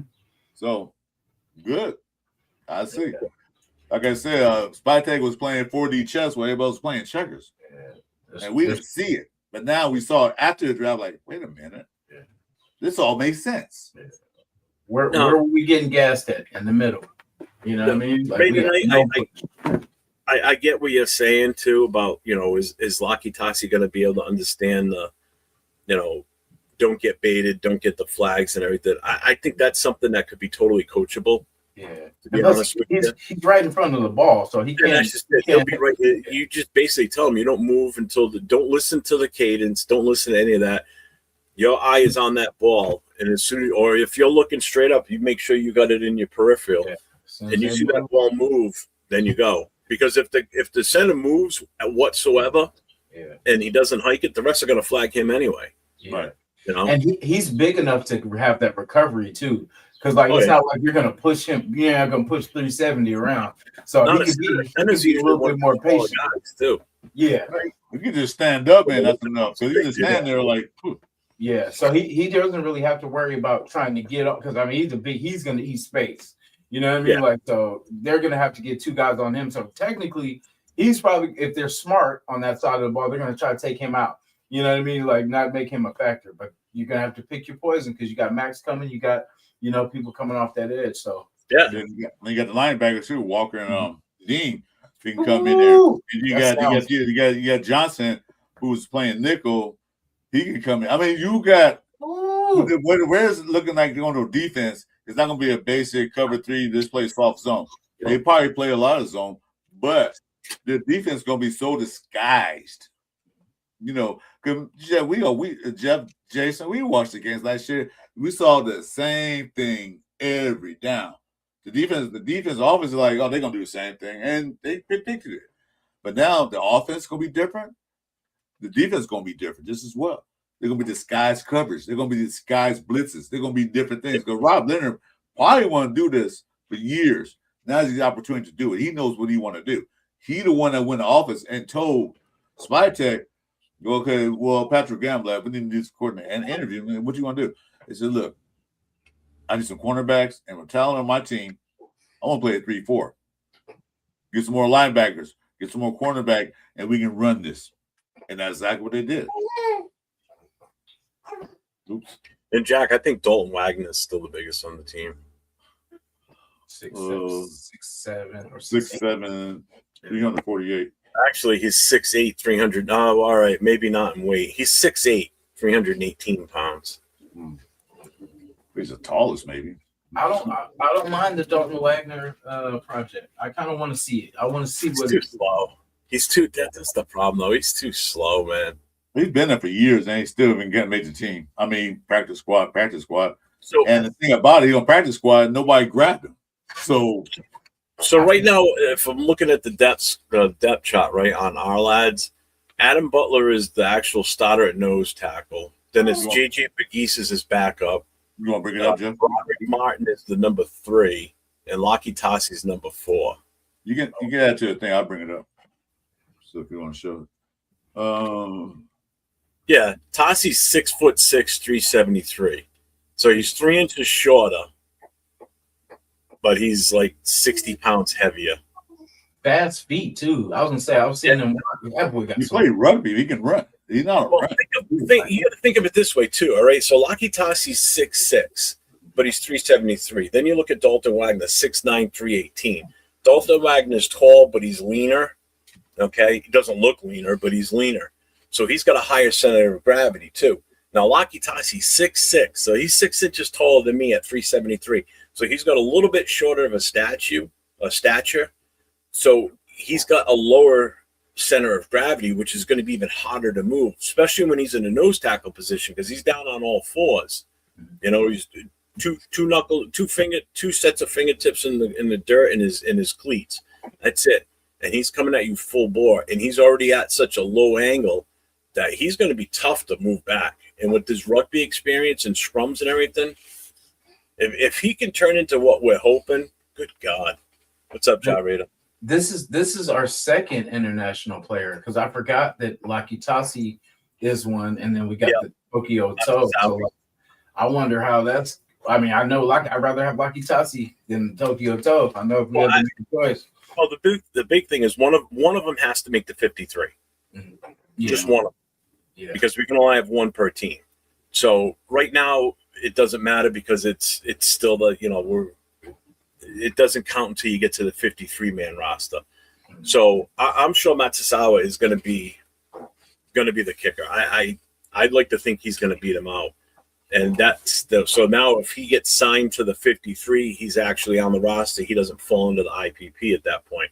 Lockie Tassi is still under an exemption because he is an IPP. Okay. So And again, they both could make the team. They both could make the 53-man roster and be given the full contracts. Now they're off that IPP, and now we can have a different one if we wanted to.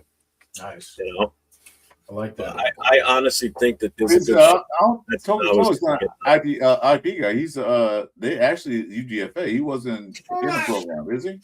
No, he's in it. Yeah, he's still an He's in international. the program? To Hawaii, still an That's why international. I was like, damn, I forgot we had the other guy, the Nigerian player, but then I think he got injured or whatever, so we got rid of him. And then Laki Tati, I forgot he was part of that too. I don't think he is IPP. I think he's actually he came from the University of Hawaii, and he's just a regular guy they brought in. I don't think he's part of the IPP program. His heritage from Japan, but he's not technically from Japan.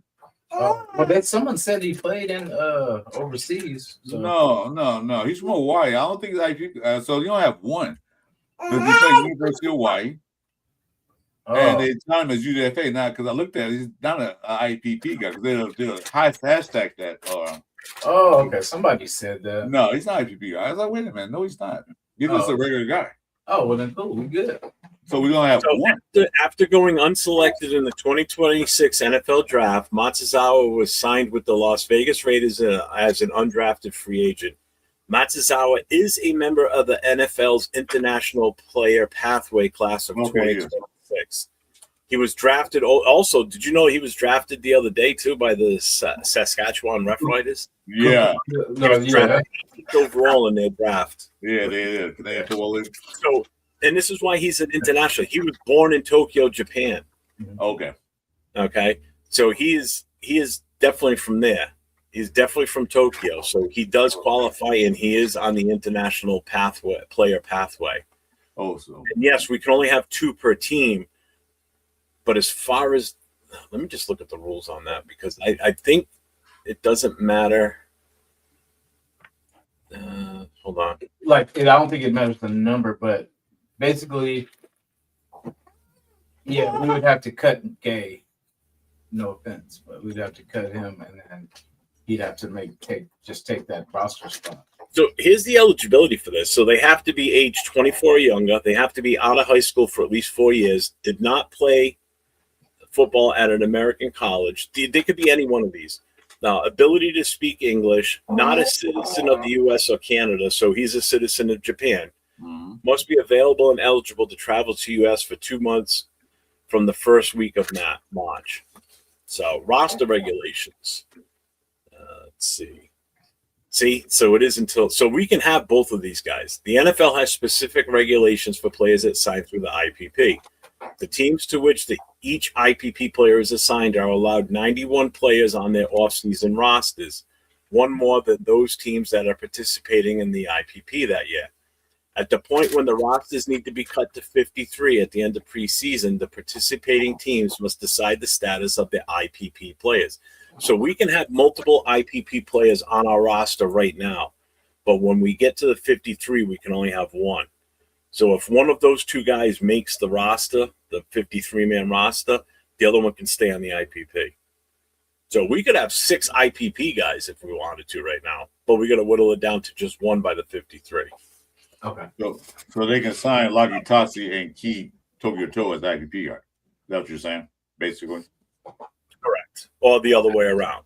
Oh, either way. I honestly think Matsuzawa has a better chance of making this roster, only because there's 3 other guys ahead of Laki Tasi right now. Yeah. At the nose tackle, and Butler's one of them. So that means he has to beat out 2 other guys to even get to be the backup. So either way, we're not keeping 4 guys that are nose tackles on this roster. That ain't happening. No, that's not. That don't make any sense. Anyway, so that's good news on the front. We're looking good. Like I said, we always look good on paper. Every year we look good on paper. We got to put that on the field. You know, there was mentioned that McCoy is out there practicing. Yeah, that's just a rookie minicamp. That went against the regular guys. That's not into OTAs. Let's see how he goes against the veterans. Let's see what he does. The other guy, the guy, the DE they drafted, look good on paper, look good in practice. We'll see. My main thing is that Okay, we're building up. We had great free agency. We had a great draft. Let's put it all together. And I hear the noise like, oh, Rare's going to the playoffs. Rare might be a playoff team. Stop that noise now. Because like you said, Jeff, you start doing that, we get high expectations. Like we want high expectations on Pete Carroll, and then all of a sudden, boom, it drops off. We don't go. We barely win 3 games. We should have went 2-15, but we went 3-14. So let's stop all that nonsense. Let's see this year. Let's put the product on the field and see this year and see how it goes. 6 games for me, I think I'll call it a winning season compared to the last 3 years. Shit, if we win 1 game more than last year, that's a win. That's success. Yeah, but it's not how we win, it's how we play on the field. If we're competitive in every damn game. That's all I care. Yeah. I don't care how many wins or losses we have. I want to see a more cohesive team out there. Yeah. Mahomes coming off. Yeah, we can't have that KC game from last year. We only got 30 plays in the game. No, we can't have that. Because teams do 30 plays in 1 quarter. We do 30 plays in the whole game. We can't see that no more. I don't want to see that. Anyway, what time is it? Oh, yeah. It's almost time for lunch. It's almost time for dinner for you, Jeff. I'm still got my breakfast over here. I've been eating the sausage links. That's about it. Okay. Chad, any question want to ask Jeff? Like I said, we hashed all that in the beginning. Go back and watch it. Make sure you hit the likes on my station, Chris4Raiders, on Jeff's, of course. Definitely 4-1 Jeff Raider Jeff, and on Raider Nation Jason, or a Mara station. It might be hers now, probably starting tomorrow. But yeah. Any questions? Anything? Any response? Anything we want to talk about before we call this a wrap? The only thing I got coming up this week is I mentioned it last night. We're taking a hiatus from the Most Notorious and the Raider Connection for the next pretty much the month of May. Thursday night on Raiders Coast to Coast with myself and LB Raider 10 Nathan. We're gonna have a special guest on. We're gonna have Brian Fowler on from All In Autumn Win. So we're gonna be interviewing him and asking him a bunch of questions, about last year and everything that's going on with him. I did get to hook up with him last week at the draft, so him and I talked. We had talked prior to the Super Bowl in the AFC Championship, but he was going to both those games plus the Super Bowl, so his time was limited then. So we finally reconnected last week at the draft, and him and I talked, and I said to him, I'll reach out to you after everybody's back home and settled in. So we talked yesterday on the phone for a little bit. So it's going to be a good show. I'm excited for that one. And then Friday night's my No Huddle, which covers all 32 NFL teams. So if anybody's a fan of any other team in the NFL, get in the chat on Friday nights. I do the live phone calls, and then Saturday nights, Raider Nation Voices with myself and Jason Downs. So that's about it. Cool. All right, man. You guys stay tuned for those shows. Those shows are pretty good shows. Me and one thing we have it coming up. We have our not last, but we're gonna take a break because we have our Cover 3 show, and our special gonna be on the rookies defense. This will be the last one because we're gonna take a break and get ready for Bakersfield. Okay, 805. What's up? All I know is Don is my favorite after Jeff. That's all he kept saying the whole weekend. He goes, "We're like doing better than you." I'm like, "Oh, thanks, guys." Everybody loved her out there, which is awesome. I tell you, you know what? And this is one thing I didn't say on this show.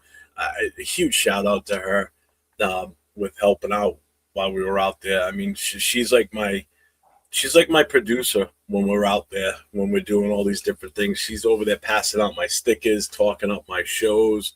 I mean, she's a producer, promoter. I mean, I didn't even have to ask her to do it. She just did it on her own. It's not like I said, "Hey, when we get there, this is what you're going to do." No, I didn't do that with her.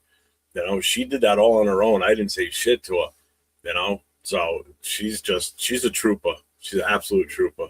She's your rock and your manager, man. We had a good time.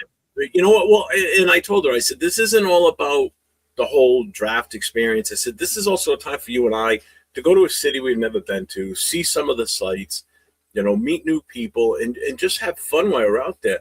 It was tiring. Yeah, we were exhausted by the end of it, but we got to meet so many new people, and she's very outgoing, so she'll pick up a conversation with anybody. She's like a polar opposite of me. I take a little bit before I come out of my shell sometimes. But she was right in there talking to people she never even met before, and it was great. She's awesome. She was absolutely amazing. So the shout out to her big time. That was And awesome. shout out to 805 and those guys showing up too. That was awesome to be able to meet them face to face. And Dante too. I talked to Dante before in chats, and he's been on shows with me in the past. And to actually meet these guys in person was pretty cool too. So. Well, you couldn't meet severe face to face. So At least I'm a little bit closer to his height than some of his. So I don't have to strain my neck that much. I could just kind of lift my eyes up a little bit. Yeah, that's all I was saying though. Me and Jason gonna do our last Cover 3 show. We don't know if we're gonna be here or not. We'll see. But we're gonna after that, that'll be our last show until we get back from Bakersfield.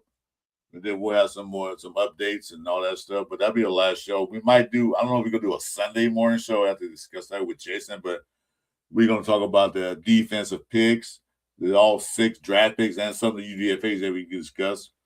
Who will make team, who will not make teams. That's coming Tuesday night at 6:30 p.m. Pacific time, 9:30 Jeff's time. So stay tuned for that. Jason, you got anything to say? Man, just excited. Thanks, Jeff, for coming on. Appreciate you always. Yeah, no problem, man. This was fun. Yeah, Definitely. man. So I was good getting together, man. A lot better than the last time the three of us were together. I was thinking about that this morning when I got up. I'm like, shit, man. The last time the three of us were together, it kind of didn't go so well. Dang, that's crazy. I was gonna say that was the last time. I try to forget that, but then you man. bring it up. Yeah, it was pretty. It was pretty. I didn't Jason, remember it. you know what it was? In defense to Jason, he didn't realize how serious I was going to take his. Hey, just have fun with it. Just do it what you want. I'm like, okay.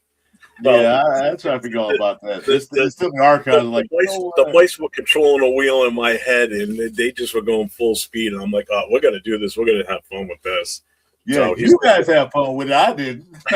Dang, that's so I didn't crazy. know- That was I the didn't- last time. I didn't know the game plan because he never told me what the game plan was. That was the best part. I'm like, what the hell's going on here? That was the best part because I'm looking at the vertical on the side. All I can remember is when I would ask the question, I'm like, oh, we're gonna go start at the top, and then Chris would be at the bottom, and he'd flip himself to the top, and I'm like, you know what, Jason, why don't you answer that first? And then he'd be like, oh, go start with Jason, right? Every time I would ask that question, we're gonna start with Jason, right? Of course. Only thing Jason told me, hey, we're gonna do a thing with Jeff stuff. Okay, cool. But he told you the game plan, gave you all the script. I had no script. I was like out the cold, like what the hell? Oh, he gave me the script, but I went way off script. Yeah, I was gonna say actually it kind of went, I didn't even get the script. I didn't even get the premises of the whole show. I know what we were doing, but I didn't know how we're like, what the kicking man while he was down. And That was probably one of the more fun shows I've done, but yet not so you much. had fun with it. You and Jason had I felt horrible after that though, because you and I didn't talk for like a week and a half. No, I didn't talk to you. You called me. Yeah, you didn't even reach out to me for like a week and a half. I'm like, I'll just let him go. When he's ready, he'll get back to me. That was, I think, the longest time stretch that we went without talking to you. It's so pissed. Like, you guys look at us now, huh? Look at us now. If anybody doesn't know what we're talking about, go back to one of their channels. And when was that? No, it was not. That was a long time ago. That was after that was after we hired Pete Carroll, like a month after I hired Pete Carroll. So a year from, go back a year or so on either one of their channels and watch that show where I was on. Watch that show. Do not watch that show. Well, if you want full context of what happened, go. Yeah, Jason, you tell them. Go watch it. Oh my god, it's worth it. You watch Chris from being so happy, and now I'm on the show with them and talking, And then he just gives you that look of just pure disgust and piss. Blew He actually my left the show a few different times too, if I'm not mistaken. I left the whole show. I said, I'm out of here. Shit, Even for a while, it was Jason and I on the screen, and he'd be gone. Was that before we started our shows? Was that? I was gonna say that was a while ago. I think that was it Sunday. I think it was this show. It was a Sunday show, wasn't it? No. It was during the week. It was like before we did Cover 3 shows. Started doing that. We did a couple shows together, but oh, that's right. Yeah, we just did before we some kind started of Cover 3 shows. yeah. That's right. It was before Chewy got involved. Me and Jim had ass shows, but yeah. Oh man, that was right. Why'd you bring that up? Oh, I had to. You know, you had to know that was coming up at some Damn, point. I did not know that was the last thing. Maybe that's why it's been a while. It's been a while. Yeah. If I was rattling my cage, I didn't know what was going on. I said, what the hell? I want to ask a question. So you said, I remember one part of the show, you said, what does Pete Carroll mean? And I said, you said one word describe Pete Carroll. I said, I remember saying adults in the room. He said, that's more than one, Chris. Jason? Yeah. That's how I got started. Like, what the hell? And there was one you were like, you said, you ain't gonna let me answer it anyway. And then Jeff saw, all right, Jason, go ahead. Yeah, because I say something, Jeff cut me off, Jason. He's like, shit, I don't know why I'm gonna answer anyway. So Jeff ain't gonna let me. You know what it is though? The best part was it wasn't even like on my. It was your StreamYard. You guys had control, and Chris could have cut me off at any time, and he never did. That was the funny part. I thought for sure he would have just like shut me up, like muted me or whatever. He didn't do anything. It's like it wasn't even my StreamYard, and it was like I was controlling Chris like mystically. I was like, ooh. Actually, at that point in time, I was administrator on the show, so I can control anything. I was invited to get on so I can do everything. So whenever it came up, that next episode, oh yeah. Yeah, when it came up, I could do anything. I could believe me. I wanted to take you on the show immediately, but I couldn't. This is Sparta. All I gotta do is leave. Yeah, it's funny now, but then, boy, you talk about. Oh, you were pissed. Angry black man. Yeah, I was. We had when he finally was ready to talk, we had like a serious like brotherly love type conversation. Yeah. And I felt horrible. As soon as it was over, I felt horrible. I'm like, man, I didn't think he was going to take it that hard. I think Jason was just kind of like in the middle, like, what the hell is going on? Like, but he was kind of going along with it for a while, and then it kind of got to the point where it was like, all right, I got to stop. Yeah. I mean, you even had a friend of yours reach out to you and say, what the fuck was my problem? Like, who's that asshole on with you guys? Yeah. If I knew he was gonna do it like that, I would play along too. But I didn't know what, because he said, let's have an interview like, you just I say cool. Yeah. But then if I knew it was gonna go that far, I would play along. But Jeff took it to it was almost like a hit job. Like, what the? I'm trying to get started on YouTube, and you hit me up like, why am I getting a hit job?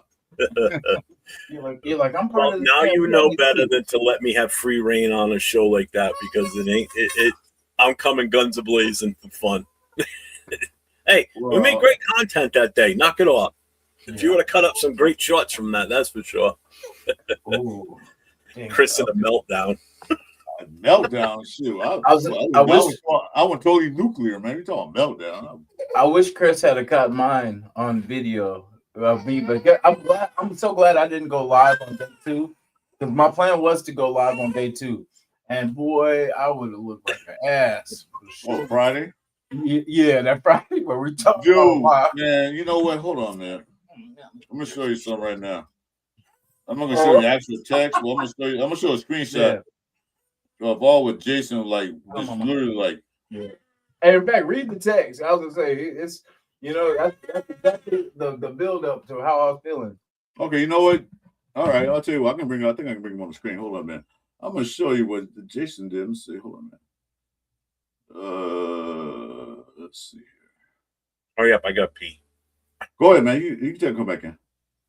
I don't want him. Fine. All right. Oh, I don't know if I can bring him up now. Let's see. Yeah, he had a total meltdown. You talking about meltdown?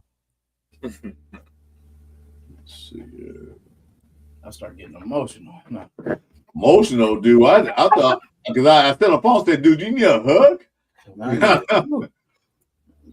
need- No, I can't. I didn't want to bring it up. Anyway.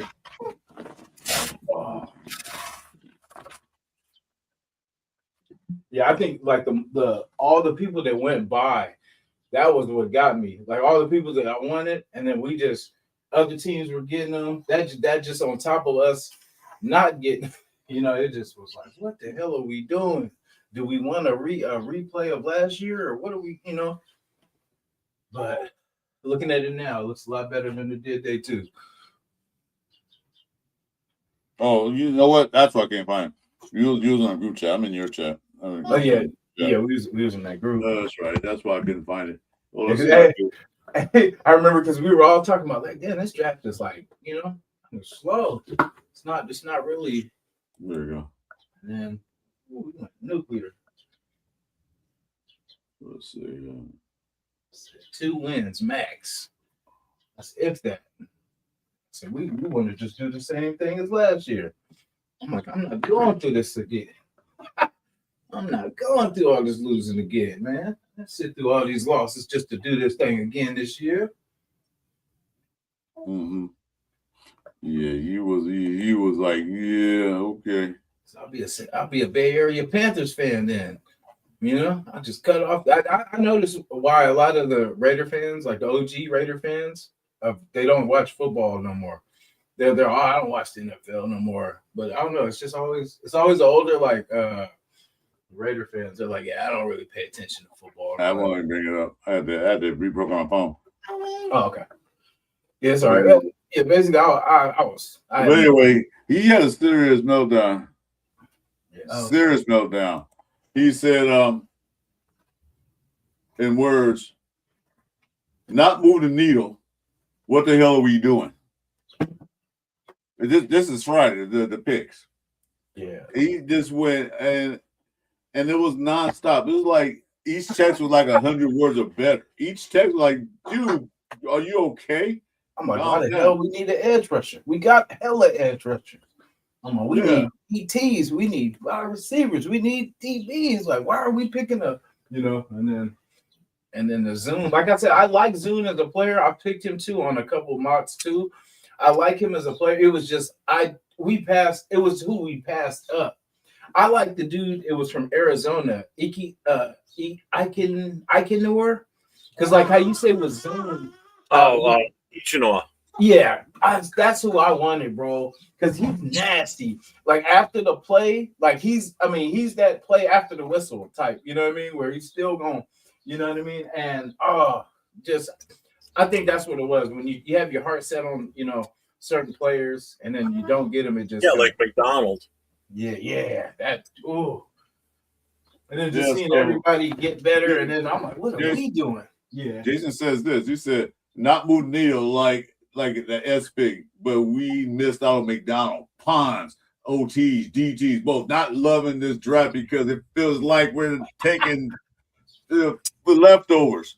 That's what he said to me. And so when I said, so I text you back. Okay, that's what you do, dude. Want me to sell your ticket to Bakersfield? He said, no, I'm going, but I'm like, no, I'm going, but I'm pissed. No, I'm like, I'm going, but I'm not gonna like it. And then after that, he said, 3 wins max. Sell your ticket to Bakersfield?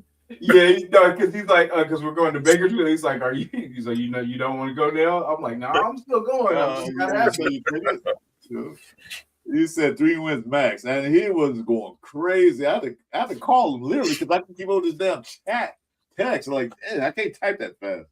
I was like, how does this help Mendoza? How does this help? You know what I mean? How does this help the team now? Like, if we're getting pieces to back up other pieces, Yeah, I'm like, we should be getting players that are starters in these first 4 picks. Like, he said, need Dunker to help Mendoza or Cousins. I mean, he was just.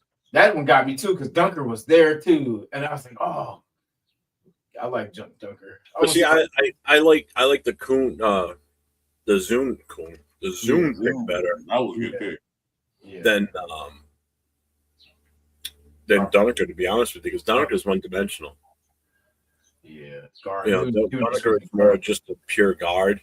Maybe could play a little bit of tackle, possibly, but Zune has already proven that he can play all 5 spots. So I think for the value of where we got him and what he can possibly do, I think that was a no-brainer, 100%. Yeah, it makes sense. Like as day 3 unraveled, because day 3 we got all our wishes.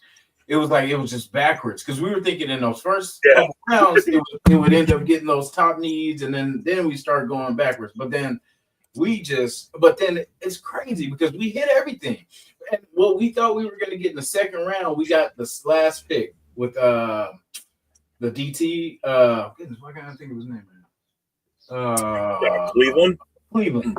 Yeah, we got him, and he, they're saying not too bad of a pick, for what it was. So I mean, but the Laki Tasi. So I see now why we didn't. Why they were able to trade, because other people wanted Houston. You know what I mean? Houston wanted to be gone. So there you go. Here's a text. So, oh damn. So he said, we need Duncan and Mendoza. I said, so I can sell your ticket to Bakersfield. I'm going, not just happy with the picks. Hey, it was going crazy. The Red Nation tripping right now. They said Spy Tag is overrated. I mean, he was just going crazy. Non-stop. And then when Slaughter went to the Chargers, I was like, oh my God, there goes, because he could have been he was one of those multi-players too, like guard, tackle, center. Jacoby Lane. Yeah, Jacoby Lane gone too. Yeah, I was hot. It was like back to Chris said no fake. I was like, man, you must not know how last year went. I'm like, we gonna have the same damn team pretty much. Yeah, I'm not feeling day 2. I agree. I'm like, geez, guys, calm down. Really, guys? Trust the process. I'm like, come on. Yeah, we had no faith. It was PTSD, to be honest. It was PTSD from these prior drafts, and it was just like, oh, they're doing the same shit too. Like, but nah. Jack say, Randy Jason Lava. I've been looking forward to this all year, man. We gone.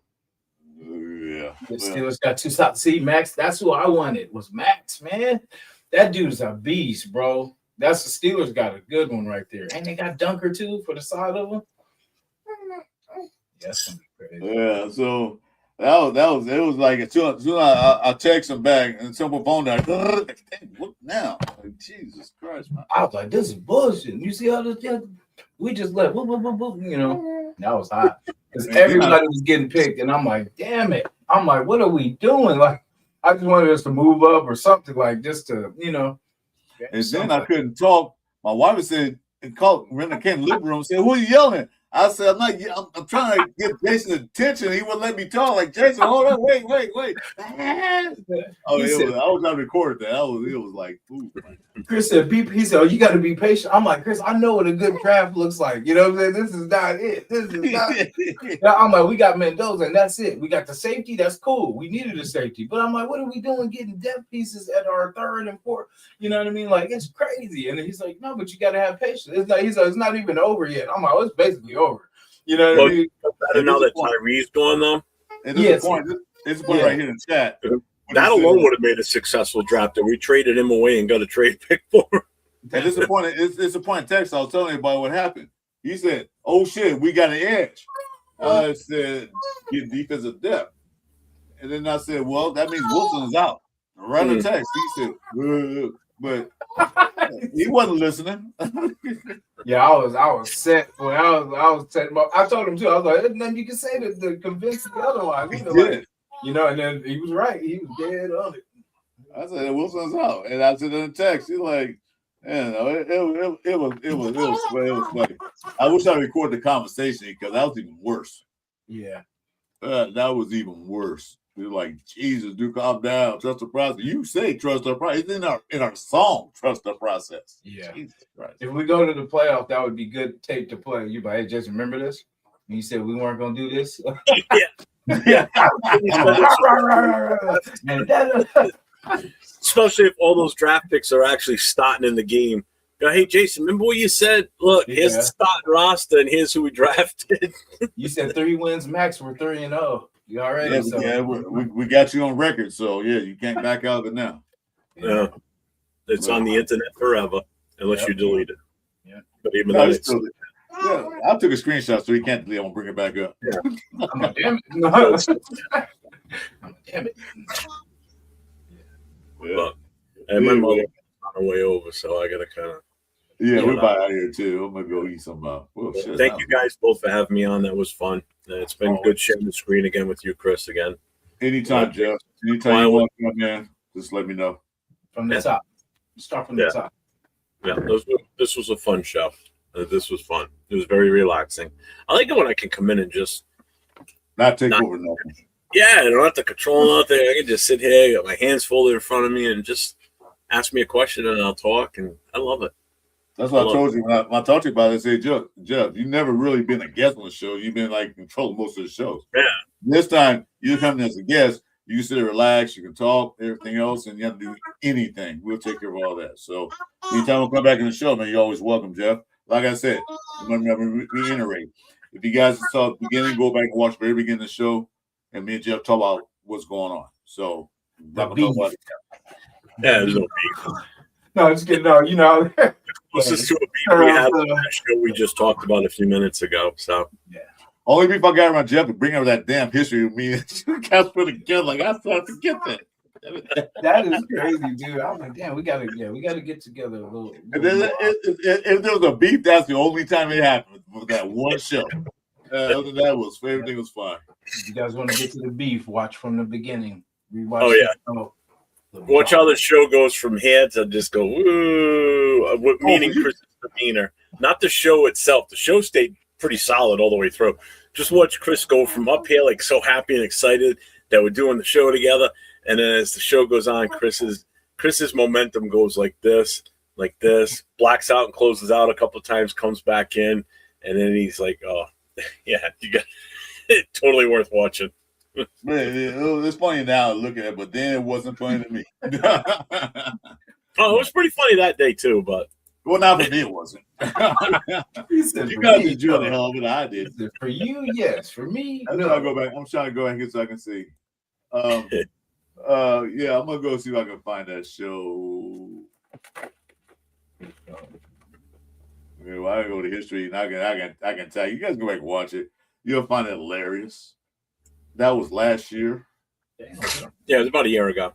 Yeah. Let's see. Let's see if I can find. I feel like, you know what? I think it's the press conference show. I think we. It is. It was press conference. We literally have the us the press conference. It was a press conference. Yeah. And watch it be a year exactly.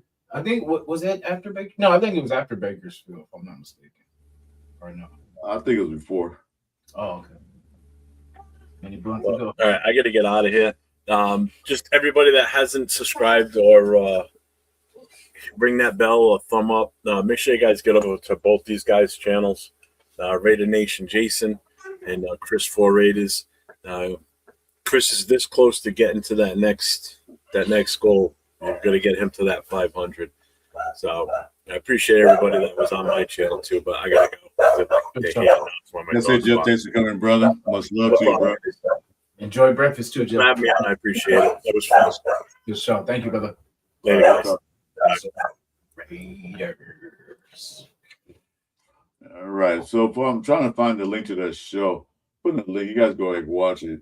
They had a good time, but I didn't. Okay, give me 1 second before we get out of here. How'd you guys like Tim Brown showing Mendoza how to do the Raider chant?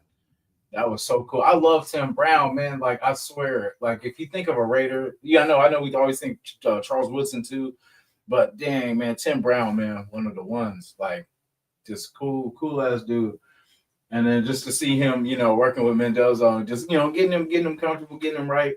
And yeah, great things to come. I'm excited. I really am. You know what I mean? I wonder, do you guys think we're going to do another one of those games that we did? Those preseason real life games, or was that just a Pete thing? Which is crazy how he pulled that off. Like, we've never done that before. And then, for us to have that was kind of cool. Oh my 510. Salute. Look, I'm looking for that show. Give me a minute. I repeat. I'm getting close to it. What was it called? It was was it the presser? Press conference?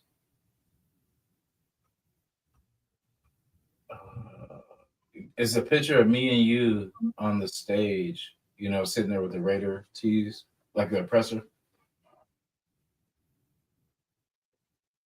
Let me see. I can check. Check too. Oh, Geno shit. Smith person. So that was after we got Geno Smith, right? Damn. Geno. I can't find it. Let me see. Ooh, many lives ago. Well, I'll find it and I'll post it on Tuesday night. We do a Tuesday night show. Yeah, I got Hey, you. oh It's, my. What's going on? Man, I can't find it. I know it's here. I said look deep into it. yeah. Oh, here it goes. I got you right here. Post it. You want me to IG? No, put it in the chat so they can see it. Oh, got you. My bad. I'm a little slow. I'm a little on the slow side. I'm, on No, the you're not. You Zamir- didn't have your morning coffee yet. I'm a little on the Zamir side. Smart. There we go. Bam. The presser. And then I'll put it in the thing so you can see. Is that it? Yep. Anybody, you guys take that link down and copy it. That's a show that Jeff and Jason was talking about. That I had my total meltdown. Literally had a meltdown. You go back and watch that show. It was funny to them, but was not funny to me because I didn't know what was going on. I just couldn't deal with it. But yeah, you can copy that link, go to YouTube and watch it. I watch it now. It's funny, but then it wasn't. But you guys get a kick out of it. That's last time me, Jeff, and Jason was on the same show together. So go ahead and enjoy that while you can, because I'm gonna make sure it gets banned permanently from YouTube. He said, watch it now before it's gone. Yeah, before it's out of here. Yeah. Anyway, we're gonna get out of here. Stay tuned for Tuesday night. Me, Renee, Jason. Like I said, we waiting on Chewy. Chewy has some things going on. We can't discuss that over the air because that's his personal business. We might have a special guest. So if anybody wants to come in the show, either hit me up on IG or IG and let me know you can be a special guest on the show because we have 3 people on the show. Just let me know. All right. I am Chris4Raiders. That's Amara. And the other guy the guy behind him is Raider Nation Jason. Thanks for joining us. Special thanks to my boy Raider Jeff. 401 Raider Jeff. Thanks for coming in and sharing his experience with the draft. And until then, guys, we'll see you Tuesday. Like we always say, what do we say, Jason?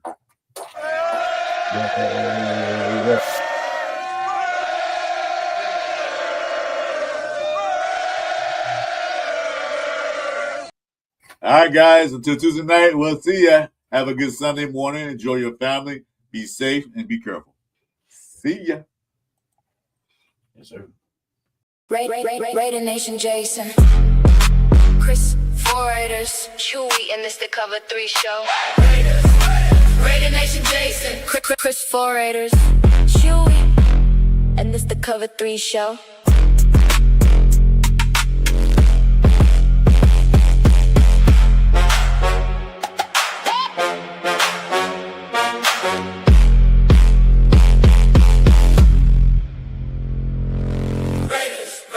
Raider Nation Jason, Chris4Raiders, Chewy, and it's the Cover 3 show.